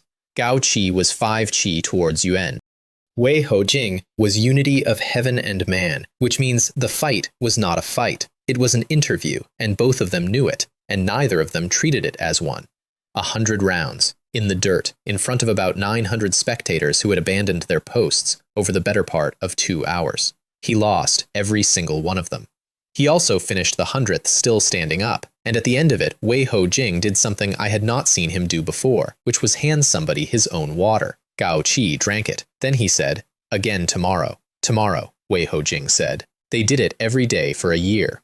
I want to be clear that I never once ordered it, funded it, or was consulted about it. It simply became a feature of my army, like weather. My cavalry started scheduling their drills around it so they could watch. 6,200 surrendered Northern Zhou soldiers were sitting in a yard in Tianmen City that autumn, and I had been putting off the decision for 11 weeks. Here is the actual problem, because it is not the obvious one. The obvious problem is loyalty. That one solves itself with time, food, and a wage. The real problem is that 6,200 men who have surrendered know they have surrendered. Every one of them has spent 11 weeks in a yard working out what he is now, and the answer he has arrived at is, "I am a man who was on the losing side and got kept." You cannot fix that with a speech about the great Qian dynasty. They do not care about the great Qian dynasty. 9 weeks ago, they were being told to care about Northern Zhou. So I went out into the yard, and I did the only thing I could think of that was true. "You're not prisoners," I said. "You haven't been for about 9 weeks. Nobody told you because nobody had decided, and that's mine, and I apologize for it." 6,200 men looked at me. Here's what's actually on offer, and I'm going to give you the bad version, not the recruiting version. Anybody who wants to go home goes home, today, with 11 days of grain and a pass through my lines, and nobody follows you, and I'd ask you not to come back over that border in armor because next time I won't be able to do this. Movement in the yard. Not much. Some. Anybody who stays, stays as a soldier of mine, on identical terms to the men who took this city. Same pay, same rations, same promotion register. And I read that register myself every 15 days, and I do not know or care which side of a wall you were standing on last spring. Then I said the part that actually did it. And you'll be in mixed units, not a Northern Zhou battalion with a great Qian officer over it. Mixed, at the squad. Because I am not going to keep 6,000 men in a box with a label on it and then act surprised in 3 years. Then I made a mistake, and I want it on the record because it is the sort of mistake nobody warns you about. I said, "You have until sundown to decide," and walked out of that yard feeling extremely good about myself. Cui Hao caught me in the corridor about 90 seconds later. "Your Highness, change it to 3 days." "Why? It's a simple offer." "It is a simple offer to you. You have known the terms for 11 weeks. He was walking fast, which he never did. "Those men have known them for 4 minutes. If you make them decide by sundown, then every man in that yard makes the decision that a frightened man makes in a crowd, which is the same decision as the man standing next to him." I went back in and changed it to 3 days. The 3 days is the reason it worked, and here is how I know. On the first evening, about 200 men came forward to stay, which is the crowd answer. By the third afternoon, we had 4,800, and they came in ones and small groups and squads, having argued about it all night. 1,400 went home. I made a point of being at the gate while they went, all day, standing where they had to walk past me, because 6,000 men were watching to see whether the offer had been real, and there is no substitute for being visible on the day somebody finds out you meant it. Most of them would not look at me. A few did. One man stopped. He was about 40, and he had his 11 days of grain over his shoulder, and he stood in front of me for a second, and then he said, "Are you going to come north?" I said, "Yes." He said, "My village is 9 li outside Woyun City." Then he stood there. And I understood exactly what he was asking me, and I understood that there was no version of an answer that was any good. "I'm not going to tell you it'll be all right," I said. "I don't know where my army will be in 2 years. What I can tell you is what I did in Tianmen, and you were in Tianmen, so you can decide what that's worth." He thought about that. Then he said, "The price of rice," and shifted his grain sack and walked out through my gate, and that was the whole conversation. 2 years later, I took Woyun City. I have never found out which village, and I have never gone looking, because I do not actually want to know how that came out. 4,800 stayed. Deng Ai and Gao Qi split them, and there was a very tense hour where both of them wanted the same 400 spearmen, and I let them argue it out in front of me, because a commander who does not want specific men is a commander who does not know his men. Deng Ai won. He won by producing a written training schedule for those 400, dated, with names, which he had drawn up 2 weeks earlier on the assumption that this argument was going to happen. Gao Shi, to his credit, laughed at that. Then, in the 11th month, the chief eunuch of the great Qian dynasty came to Tianmen City. I had not seen Fang Zhenlong in nearly 2 years. He had not changed at all. He came into my hall in traveling clothes with an escort of 4, and he had a lacquer case, and he had that face, the one he wore for 40 years, that told you absolutely nothing about whether the next sentence was going to be a title or an execution order. He read the edicts out himself. There were 4. The first one made Governor Lin Yuanshan a marquis, an actual noble title, hereditary, for a provincial governor with 11 years of nothing on his record. I watched a 50-year-old man in his good robes have to be helped to a chair. The second one gave He An Min a general's rank he should have had 11 years earlier, with a citation that named the Northern Army and the 11 cities and not one single prince. I had asked for that in writing. It was the only thing I asked for. The third one was about Wei Houjing, former general of the great Qian dynasty. A real rank, 3rd grade, with the seal and the authority, and with it a posting, the garrison of Fengyun City, which is the northernmost city of the 11 we had taken and the closest to northern Zhou, which meant the court had just formally acknowledged that the unnamed man in red armor belonged to the great Qian dynasty and had put him on their own border, on paper, and paid him. I heard the whole apparatus of that decision in about 2 seconds. My father had just claimed him. And then Fang Zhenlong read the 4th edict, and the 4th edict was about the province, and the taxes, and the reconstruction, and it went on for some time, and it did not mention me at all. Not a title, not a rank, not a fief, not a citation, nothing. 2 years, a province cleared, a prefecture taken, 11 cities, 4 unity cultivators, a dragon, and a dynasty's border moved 200 li north. And the 3rd prince of the great Qian dynasty received, from the emperor of the great Qian dynasty, nothing. I want to describe the room, because the room was worse than the edict. There were about 30 people in my hall. Lin Yuanshan, newly a marquis, Kia Anmin, newly a general, Gao Lei, Deng Ai, Cui Hao. Every one of them had just been elevated or acknowledged, and every one of them was now standing in a room where the man who had done it got read a paragraph about drainage. He Anmin's face went a color I had not seen on it. I said, "Thank you. Please convey my gratitude to His Majesty." And I said it in a completely level voice, and I bowed the correct depth, and I have never in my life been prouder of 90 seconds of my own behavior. Fang Zhenlong closed the case. Then he said, "Your Highness, a private word."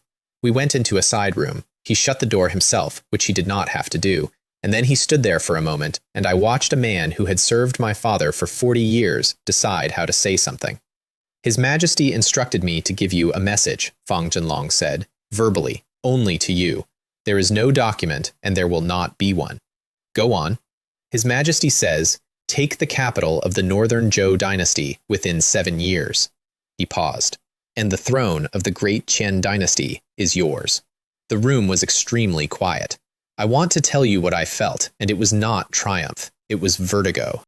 Because in one sentence, the entire architecture of my life had been rebuilt. Every calculation I had ever made about my brother, my birth order, my mother's position, the 18 years of pretending, all of it had been built on the load-bearing assumption that the throne was not available, and my father had just moved it. 7 years, I said. 7 years. "Why give it to me verbally?" Fang Zhenlong permitted himself the smallest movement of the mouth. "Because if it is written down, Your Highness, the Crown Prince will read it," he said, "and then there is no 7 years. There is a war this spring," which was when the door opened. I had not asked for privacy in a way that would stop Wei Hojing, because I have never once found a way to do that. He came in, shut the door behind him, looked at the chief eunuch of the great Qian dynasty with total indifference, and said, "7 years is insulting." Fang Zhenlong went very still. "General," I said, 7 years. Wei Hojing was not even angry. That was the awful part. He said it like a man correcting a measurement. He has watched us take 11 cities in 5 weeks. He has read the reports. He knows exactly what we are. And he has offered you the longest possible timetable so that when you fail, he can say he was generous. "That is not," Fang Zhenlong started. 3, Wei Hojing said. The room stopped. "Tell your emperor 3 years," he said. "And tell him it was not the prince who said it." I got up. I would like to record for history that I told him to stand down. I did not. What I actually did was stand there and go through, at extremely high speed, every reason this was a catastrophe. The timetable, the supply, 11 prefectures, the martial king, Wang Lei's spear formations, and arrive at the far end of all of it at one single fact. He had just made my father's offer into a bet. 7 years is a favor. A favor can be withdrawn, deferred, renegotiated, and quietly forgotten. And in about 4 years, there would have been a very polite letter about how circumstances had changed. 3 years, said out loud by a general to the emperor's own chief eunuch in front of a witness, is a wager. And an emperor who has been publicly offered a wager by a unity of heaven and man cultivator on his own frontier cannot renegotiate it, because the whole court will know. He had taken away my line of retreat. He had done it without asking. And it was the single most useful thing anybody did for me in 2 years. 3 years, I said. Fang Zhenlong looked at me for a long moment. "Your Highness, may I tell His Majesty that this was your general's idea?" "No," I said. "Tell him it was mine." I got the account of my father's reaction eventually, and it is 4 words long, and it is the only thing my father ever said about me that I have had written out and kept. He read the message. Then he laughed once and said, "Then he's my son." The name came in from Cui Hao 2 weeks later. We had it fully documented by then. Duan Wei, inner disciple of the Zhaotian sword sect. Actual identity, Mu Chang, of the royal house of Northern Zhou. The paymaster of 13 assassins in a lantern street. I had him. Location, sect, routine, everything. And I did not touch him. Cui Hao asked me to explain that decision to him, which is his way of telling me he thinks I am wrong. "He's inside a sect," I said. "If I go into a Jianghu sect's mountain gate with soldiers to take a disciple, then every sect in 4 prefectures learns one thing about me, and the thing they learn is that my border is where their gate is." "You could send the general." "That's worse. That's not a state acting. That's a monster doing a favor. I pushed the file back at him. Cui Hao, I've got 11 cities and 3 years. I cannot afford to make the entire Jianghu of this region decide about me in the same season I fight a dynasty. Then he goes unpunished. No, I said. He goes unprotected. So we sent the sect the file, all of it, every page, delivered openly by a marked courier to the master of the Zhaotian sword sect with a covering letter that was scrupulously polite and made exactly one request, which was that the sect be given the opportunity to look into it themselves. I did not threaten them. I did not have to. The file did the work, because inside that file was the fact that a sect in the Great Qian dynasty had been hosting a member of the Northern Zhou royal house for 6 years without knowing it. The Zhaotian sword sect expelled him inside 11 days and sent me a letter that I could feel sweating, which meant that a royal cousin of the Northern Zhou dynasty was now a fugitive in my prefecture with no sect, no cover, no shelter, and no way home. And every single person in the region knew his real name. I did not need to catch him. I needed him to have nowhere to stand. 3 years later, when somebody finally did catch him, it was Deng Ai, and it was on a completely different matter, and the file we sent that sect was still the evidence. The other thing that happened that winter was Ma Kai's Night, and I include it because it did more for me in 1 week than any battle. There is a thief on this continent called the Barefoot Thief. Not a bandit, a specialist, extremely famous.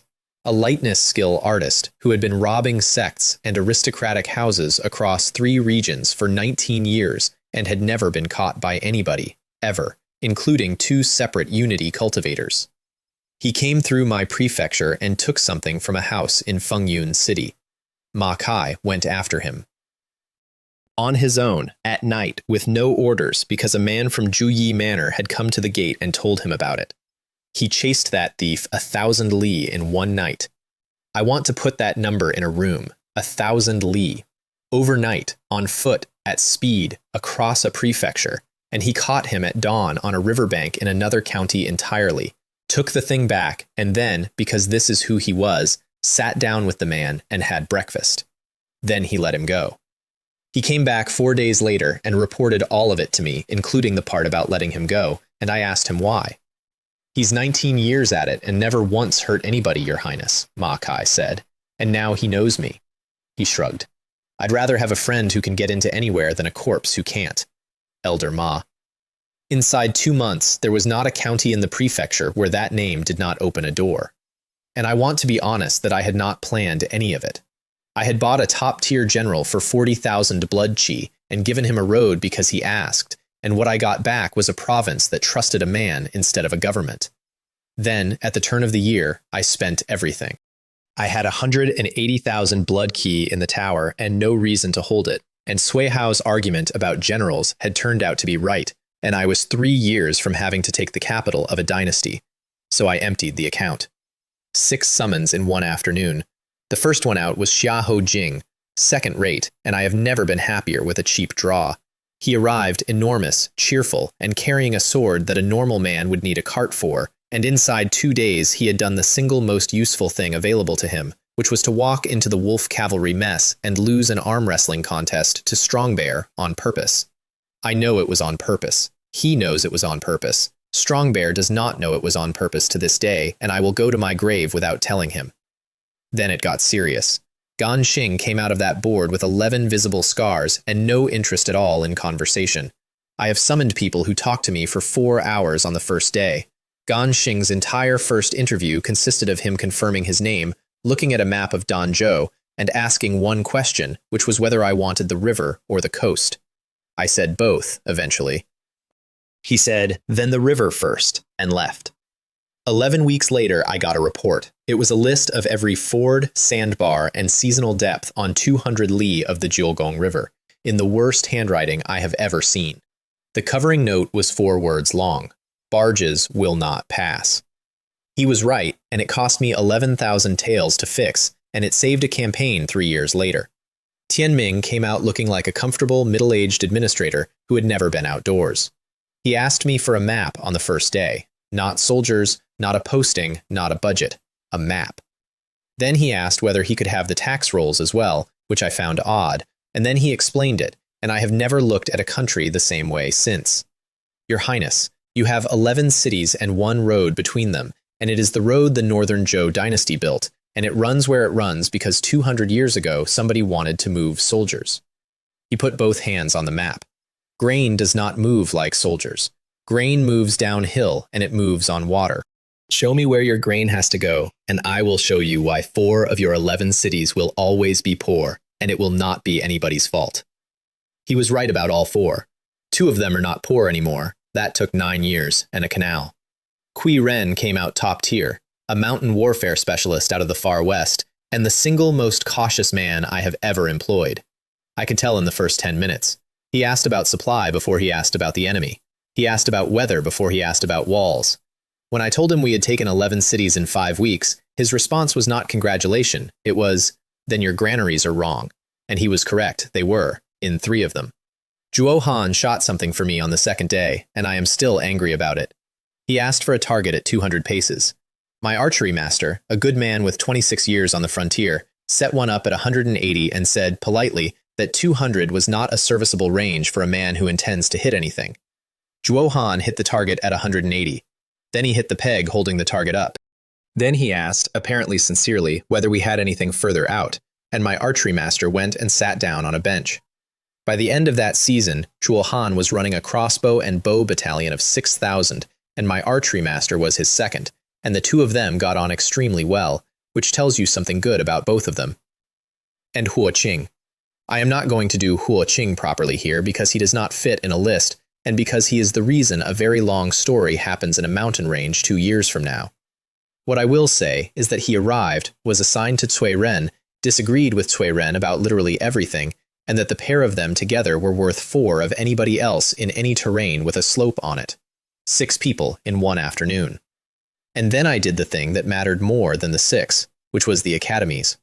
Because sitting in that room with 6 summoned heroes, it landed on me properly for the first time that the system was a ceiling and not a foundation. Everybody I had rented from a tower with a currency I earned by killing. If that tower closed tomorrow, I had a province and no institutions. So I put it to Cui Hao and Tianming, and we drew up the whole thing that winter. 3 tiers of academy, small, middle, and great, in every city of the 11, teaching both letters and martial arts, funded out of the prefecture, entrance by examination and not by surname. And a rule I wrote myself and never once bent. Any child in the prefecture who passes the entrance is taught, and the ones whose families cannot spare a working pair of hands get their family paid the difference. The first 3 schools opened in the spring. There were 411 pupils, and 11 of them could already read. I went to Fengyun City in the 2nd month, which is where I got a genuinely useful lesson from a man being afraid. Fengyun is the northernmost of the 11, and Wei Hojing was formerly the garrison commander there now, and Cui Ren had been posted under him. Cui Ren's assessment of our position was, in summary, that we should not advance any further under any circumstances, that our supply lines were overextended, that Wang Lei's new spear formations across the border were being drilled in depth, and that the correct move was to hold and consolidate for 4 years. He said it in front of Wei Hojing. Wei Hojing's opinion of this was visible from a considerable distance. Afterward, walking the wall, he said to me, "That man is afraid." Yes, you knew when you summoned him. The tower's own description of him used the word cautious. I looked out at the north. Do you know what caution is in a man who is also top tier? Slow. Accurate, I said. He's not afraid of Northern Zhou. He's afraid of a specific thing that hasn't happened yet, and he told us what it is, and he's right about it. And now I have 4 years to fix supply, instead of finding out about it in a valley. Tianming, who was walking behind us, said mildly, "Your Highness, if I may, a man who says the frightening thing out loud in front of General Liu is not a coward. He's expensive." Wei Hojing thought about that for about 11 steps. Then he said, "Fine, he can be afraid at me, not at the men." Which is exactly what I would have said, and I could not have got there in 11 steps. In the 3rd month, Murong Yen came to see me and asked me for something enormous. She came in the front, formally, with an appointment, which she had never done before. plum blossom gown. Xinyue behind her carrying nothing at all, which meant Xinyue was there as a witness and not as an attendant. She sat down and did not do any preamble. The Tantai family is choosing its next head in 4 years, she said. I intend to be it. Congratulations. Don't. She put a folded paper on the table and did not open it. Your Highness, I need to explain the shape of the thing before I ask, because if I ask first, you'll say yes out of politeness, and then I'll have a yes I can't use. So she explained the shape. The Tantai family has 4 candidates, herself, 2 cousins, and an uncle who is not really a candidate, but who controls the votes of 3 branches and enjoys being asked. The head is not chosen by combat, which is what everybody outside a 1,000-year house assumes. It is chosen by the assembled branch heads, and what the branch heads are actually voting on is not who is strongest. It is who has arrangements. Who can bring the family something it does not currently have. Her strongest cousin had the backing of the Tuocong Crown Prince's household. Her second cousin had 2 mining concessions in the west and a marriage half arranged into the Yuezhou dynasty. And she had 4 years in a border city at the far southern end of the map, running the smallest branch of the family's own auction house. That's the part they'll use, she said. 4 years of nothing, a girl who ran away and sold herbs on a frontier. And what do you actually have? 4 years of nothing, Murong Yen said, in the only country on this continent that changed. Then she unfolded the paper, and it was a list, and the list was of me. 11 cities, a prefecture's land resurveyed and nationalized in 1 season, which she noted was the only successful land action on the continent in 60 years. A price of rice held flat through a conquest. 2 academies opened in a war year. A dragon, a ranking entry that did not exist 18 months ago and was about to. She had been keeping a file on me for 2 years, and she had brought it with her, which I found genuinely unnerving, and which I have since come to understand is simply what she does to everybody. I need an ally who is not from the Tuocong dynasty, she said, and I need him to be somebody my family cannot buy, frighten, or marry. And that's me. That's you. You have 11 cities, a general the entire continent is now talking about, and no relationship with any 1,000-year house anywhere, which makes you the only person in the southern region who is genuinely no use to my cousins. She tapped the list. They cannot offer you anything. That is your whole value. Please don't be offended. I'm not offended. I'm impressed. Nobody's ever recruited me before. Everybody just tries to arrest people for talking about me. I read about that. Your brother is not a clever man. My brother is a very clever man who has never once had to be, I said. It's not the same thing, and it's much more dangerous. Ask me the question. She asked it. In 4 years at the family assembly, she wanted me to stand up as the sworn ally of her branch. Not troops, not money, a public relationship with the Great Qian dynasty, whatever the Great Qian dynasty happened to be in 4 years. I said, yes. Murong Yen stopped. You should ask what it costs you. I know what it costs me. It costs me a permanent alignment inside the largest imperial dynasty in the southern region, which I currently have no relationship with at all. And it means that in 4 years, the Tuocong Crown Prince's household will regard me as a hostile party. I shrugged. They're going to regard me as a hostile party in 4 years anyway. This way, I get something for it. You have not asked what you get. I was going to ask you a different question. I leaned back. Not 4 years, this year. What do you need this year? She looked genuinely thrown, and I enjoyed it enormously, and it is the only time I have ever managed it. This year? This year. 4 years from now, I'll stand up in a hall and be political at people. That's easy. That's a morning's work. What do you need in the next 11 months? Murong Yen was quiet for a moment. A supplier, she said. A real one. My branch is the smallest vermilion bird in 4 prefectures, and it is not because I am bad at this. It is because I have nothing to sell that the central branches do not have more of. So every serious seller on the continent walks his goods past my door to a bigger house. And every year my volume proves that I should be a smaller house. How much volume would you need to be taken seriously at that assembly? To be taken seriously? Triple. She said it flatly, like a woman who had done the arithmetic many times alone. To be undeniable? 5 times. Then let's do 5, I said. I want to be honest that I had this ready. I had had it ready for about 9 weeks since the survey closed, and I had been waiting for her to come and ask me for something so that I would not have to be the one offering. Because when Cui Hao resurveyed Lingzhou Prefecture, we did not only find fields. We found the spirit herb ground. 41% of the arable land in that prefecture had been held by 11 families, and inside that 41% were 19 spirit herb fields, and 4 of them were not on any register anywhere. Not hidden from me, hidden from the Northern Zhou dynasty for 6 generations, because a spirit herb field on a tax roll is a field the state comes and takes. 19 fields, all of them now in the hands of a state that I was running. Every stem of it goes through Tianmen City, I said, through your house. First refusal on all of it, at a price we fix now for 11 years, and I'll take the fixed price rather than the market price, because I would rather have a stable auction house on my own street than an extra 30,000 taels a year. She did not say anything for a while. Your Highness, do you understand what you have just done to the central branches of my own family? Yes, I said. They'll have to come south to buy spirit herbs, from you, for 11 years. In the 4 years before an assembly at which they are all going to have to explain why the girl on the frontier has the volume. Merong Yen put her hand over her mouth, which is the only undignified thing I have ever seen her do. Then she reached up and took the sword off her back and put it on the table between us. Taiyun, she said, 7th rank.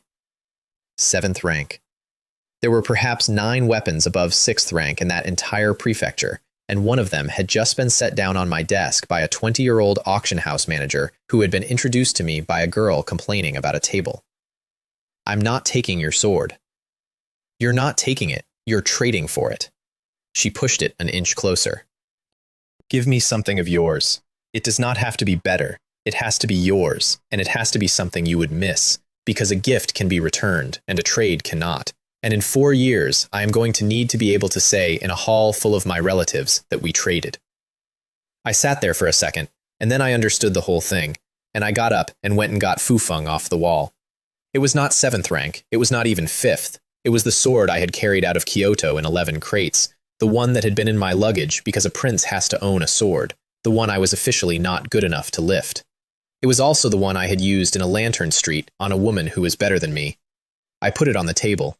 That's the trade, I said, and I want you to know exactly what that is, because you're right that a trade can't be returned. That's the sword I killed with. There's one of those. Merong Yan looked at it for a long moment. Then she picked it up carefully, in both hands, the way you pick up something that belongs to somebody. Then we have an arrangement, she said. She has it still. I have seen it. It hangs in a hall in the Tuotang dynasty, in a house I will not describe here, and there is a card under it, and the card gives the date and the city and 4 words. Traded, not given.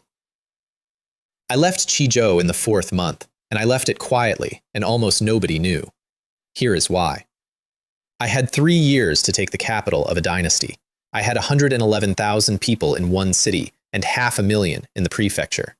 And I had a system in my head that had just told me the next tier of what I wanted would cost more blood qi than a war generates. There were things out in the world I needed and could not send for. The Misty Rain Tower's invitation, still folded in my sleeve, 9 months old. A mountain in the far north I had read about in a sealed room when I was 11. And, honestly, the fact that I had been 19 and then 20 in a border prefecture and had never once been anywhere as a person. So I handed the whole apparatus over. Cui Hao got the prefecture. Deng Ai got the army, with Gao Qi under him. He Anmin held the pass. Gao Lei held Ning'an. Wei Hojing got Feng Yun and one instruction, which was, do not start anything, and if somebody starts something, finish it completely. Then I put on a plain gray robe and became a man called Young Master Jun. I took 2 people, Gan Qing, who did not ask a single question about where we were going, which is the most restful quality a human being can possess, and Mei Xie. I want to close something here, because she said a thing to me on my 5th night in that province, and I have not mentioned it since. She sat down on the floor of a post-inn after watching a man come through a window, and she said, "Then I am going to learn to fight, because clearly nobody else here is going to be sensible." I did not take that seriously. She was 34 years old. She had spent her entire life in a palace laying out inkstones, and she said it while sitting on a floor. She had been body tempering realm at the time. Barely. The floor of the ladder, which is where a palace maid stays for life, she went to Gao Lei, not to me. She went to Gao Lei and asked to be put on the camp's morning drill, and Gao Lei, to his eternal credit, did not come and ask me for permission, and I did not find out for 4 months. Then she went to Zhou Kai, who taught her an axe form she was never going to be strong enough to use and which she made her own anyway. Then she ate her share of 9th-tier beast in the graded portions like everybody else, standing in the same line with a physician watching. She was blood condensation realm inside 6 months, marrow cleansing inside a year. And on the morning we rode out of Qizhou, she was qi refining at 35, having started at 34 from nothing, which is not a record and will never be in any register anywhere. It is also the single most stubborn thing I have ever watched a human being do, and I watched a man kill a dragon. I said something to her about it once, badly, about how she did not have to. She said, "You use yourself as bait. Somebody has to be able to run." So there were 3 of us on that road, and not one of us was baggage. Lin Yuanshan saw us off at a side gate at dawn, in the rain, because I had asked him not to make it an event. "Your Highness." "Marquis." He winced. He never got used to it. "2 years ago you came through this province with 2,000 men and 11 crates, he said, and I sent a letter to the capital saying that a child had arrived, and I did not know what to do with him. I know. I asked you to. I have written 31 reports about you since." Lin Yuanshan looked at the road. "I would like to say something that is not in any of them." "Go on." "You gave me the truth to write down," he said. 11 years I had been a governor, and no one had ever wanted the true version. He bowed, in the rain, in his good robes, the way he had bowed in a river. "Whatever you become, Your Highness, please keep wanting the true version." The Misty Rain Tower published the Hidden Dragon ranking in the 5th month, and I read it in a roadside inn 900 li from my own province, out of a copy that a stranger had left on a table. The Hidden Dragon ranking is the 100 most dangerous people alive under a bone age of 30. 4 regions, every dynasty, every sect, every 1,000-year house. People are born into families that spend fortunes for a chance at the bottom of that list. I unfolded it at a table in an inn, in a gray robe, as a man called Young Master Jun, and I read down it. Number 3. Wei Hojing. Number 3 in 4 regions. 2 years earlier, that man had been a rumor in a sandstorm that a professional intelligence service could not put a name to. Number 48. Deng Ai. And then, because the Misty Rain Tower is thorough, and because a governor in Qizhou had spent 2 years writing down the true version and sealing it, I found the other one. Number 49. Li Mingxuan, 3rd prince of the Great Qian dynasty. 3 years earlier, I had stood under the Zhu Che gate with 11 crates and 2,000 borrowed men, and the crown prince had sent a clerk, and the 2nd prince had not come, and the entire polite machine of that capital had spent 18 years deciding I was nothing. Now I was the 49th most dangerous person alive under 30, and the 3rd one was mine, and neither of those facts was the one that mattered. Because on the way out of my own province, in the rain, at a side gate, I had done the arithmetic on the thing that had actually happened in that side room in Tianmen City. My father had offered me 7 years to take the capital of the Northern Zhou dynasty. My general had said 3, out loud, to the chief eunuch of the Great Qian dynasty, without asking me. And I had said, "Tell him it was mine." So there is a clock now. It started in a side room in a border city, and it is not going to stop. There is a man in a hall in Kyoto counting it, and there is another man in a palace in the north who has been told that somebody came to his gate and asked for him and was told he was busy. 3 years. I folded up the ranking, and I paid for my tea like a commoner, and I went out to where Mei Xie was arguing with an innkeeper about the price of eggs. "Anything interesting?" she said. "They spelled my name right," I said. And then the 3 of us walked north out of that town, and nobody in it turned around, because there was nothing to see. Just a man in a gray robe going somewhere, on foot, with a clock running.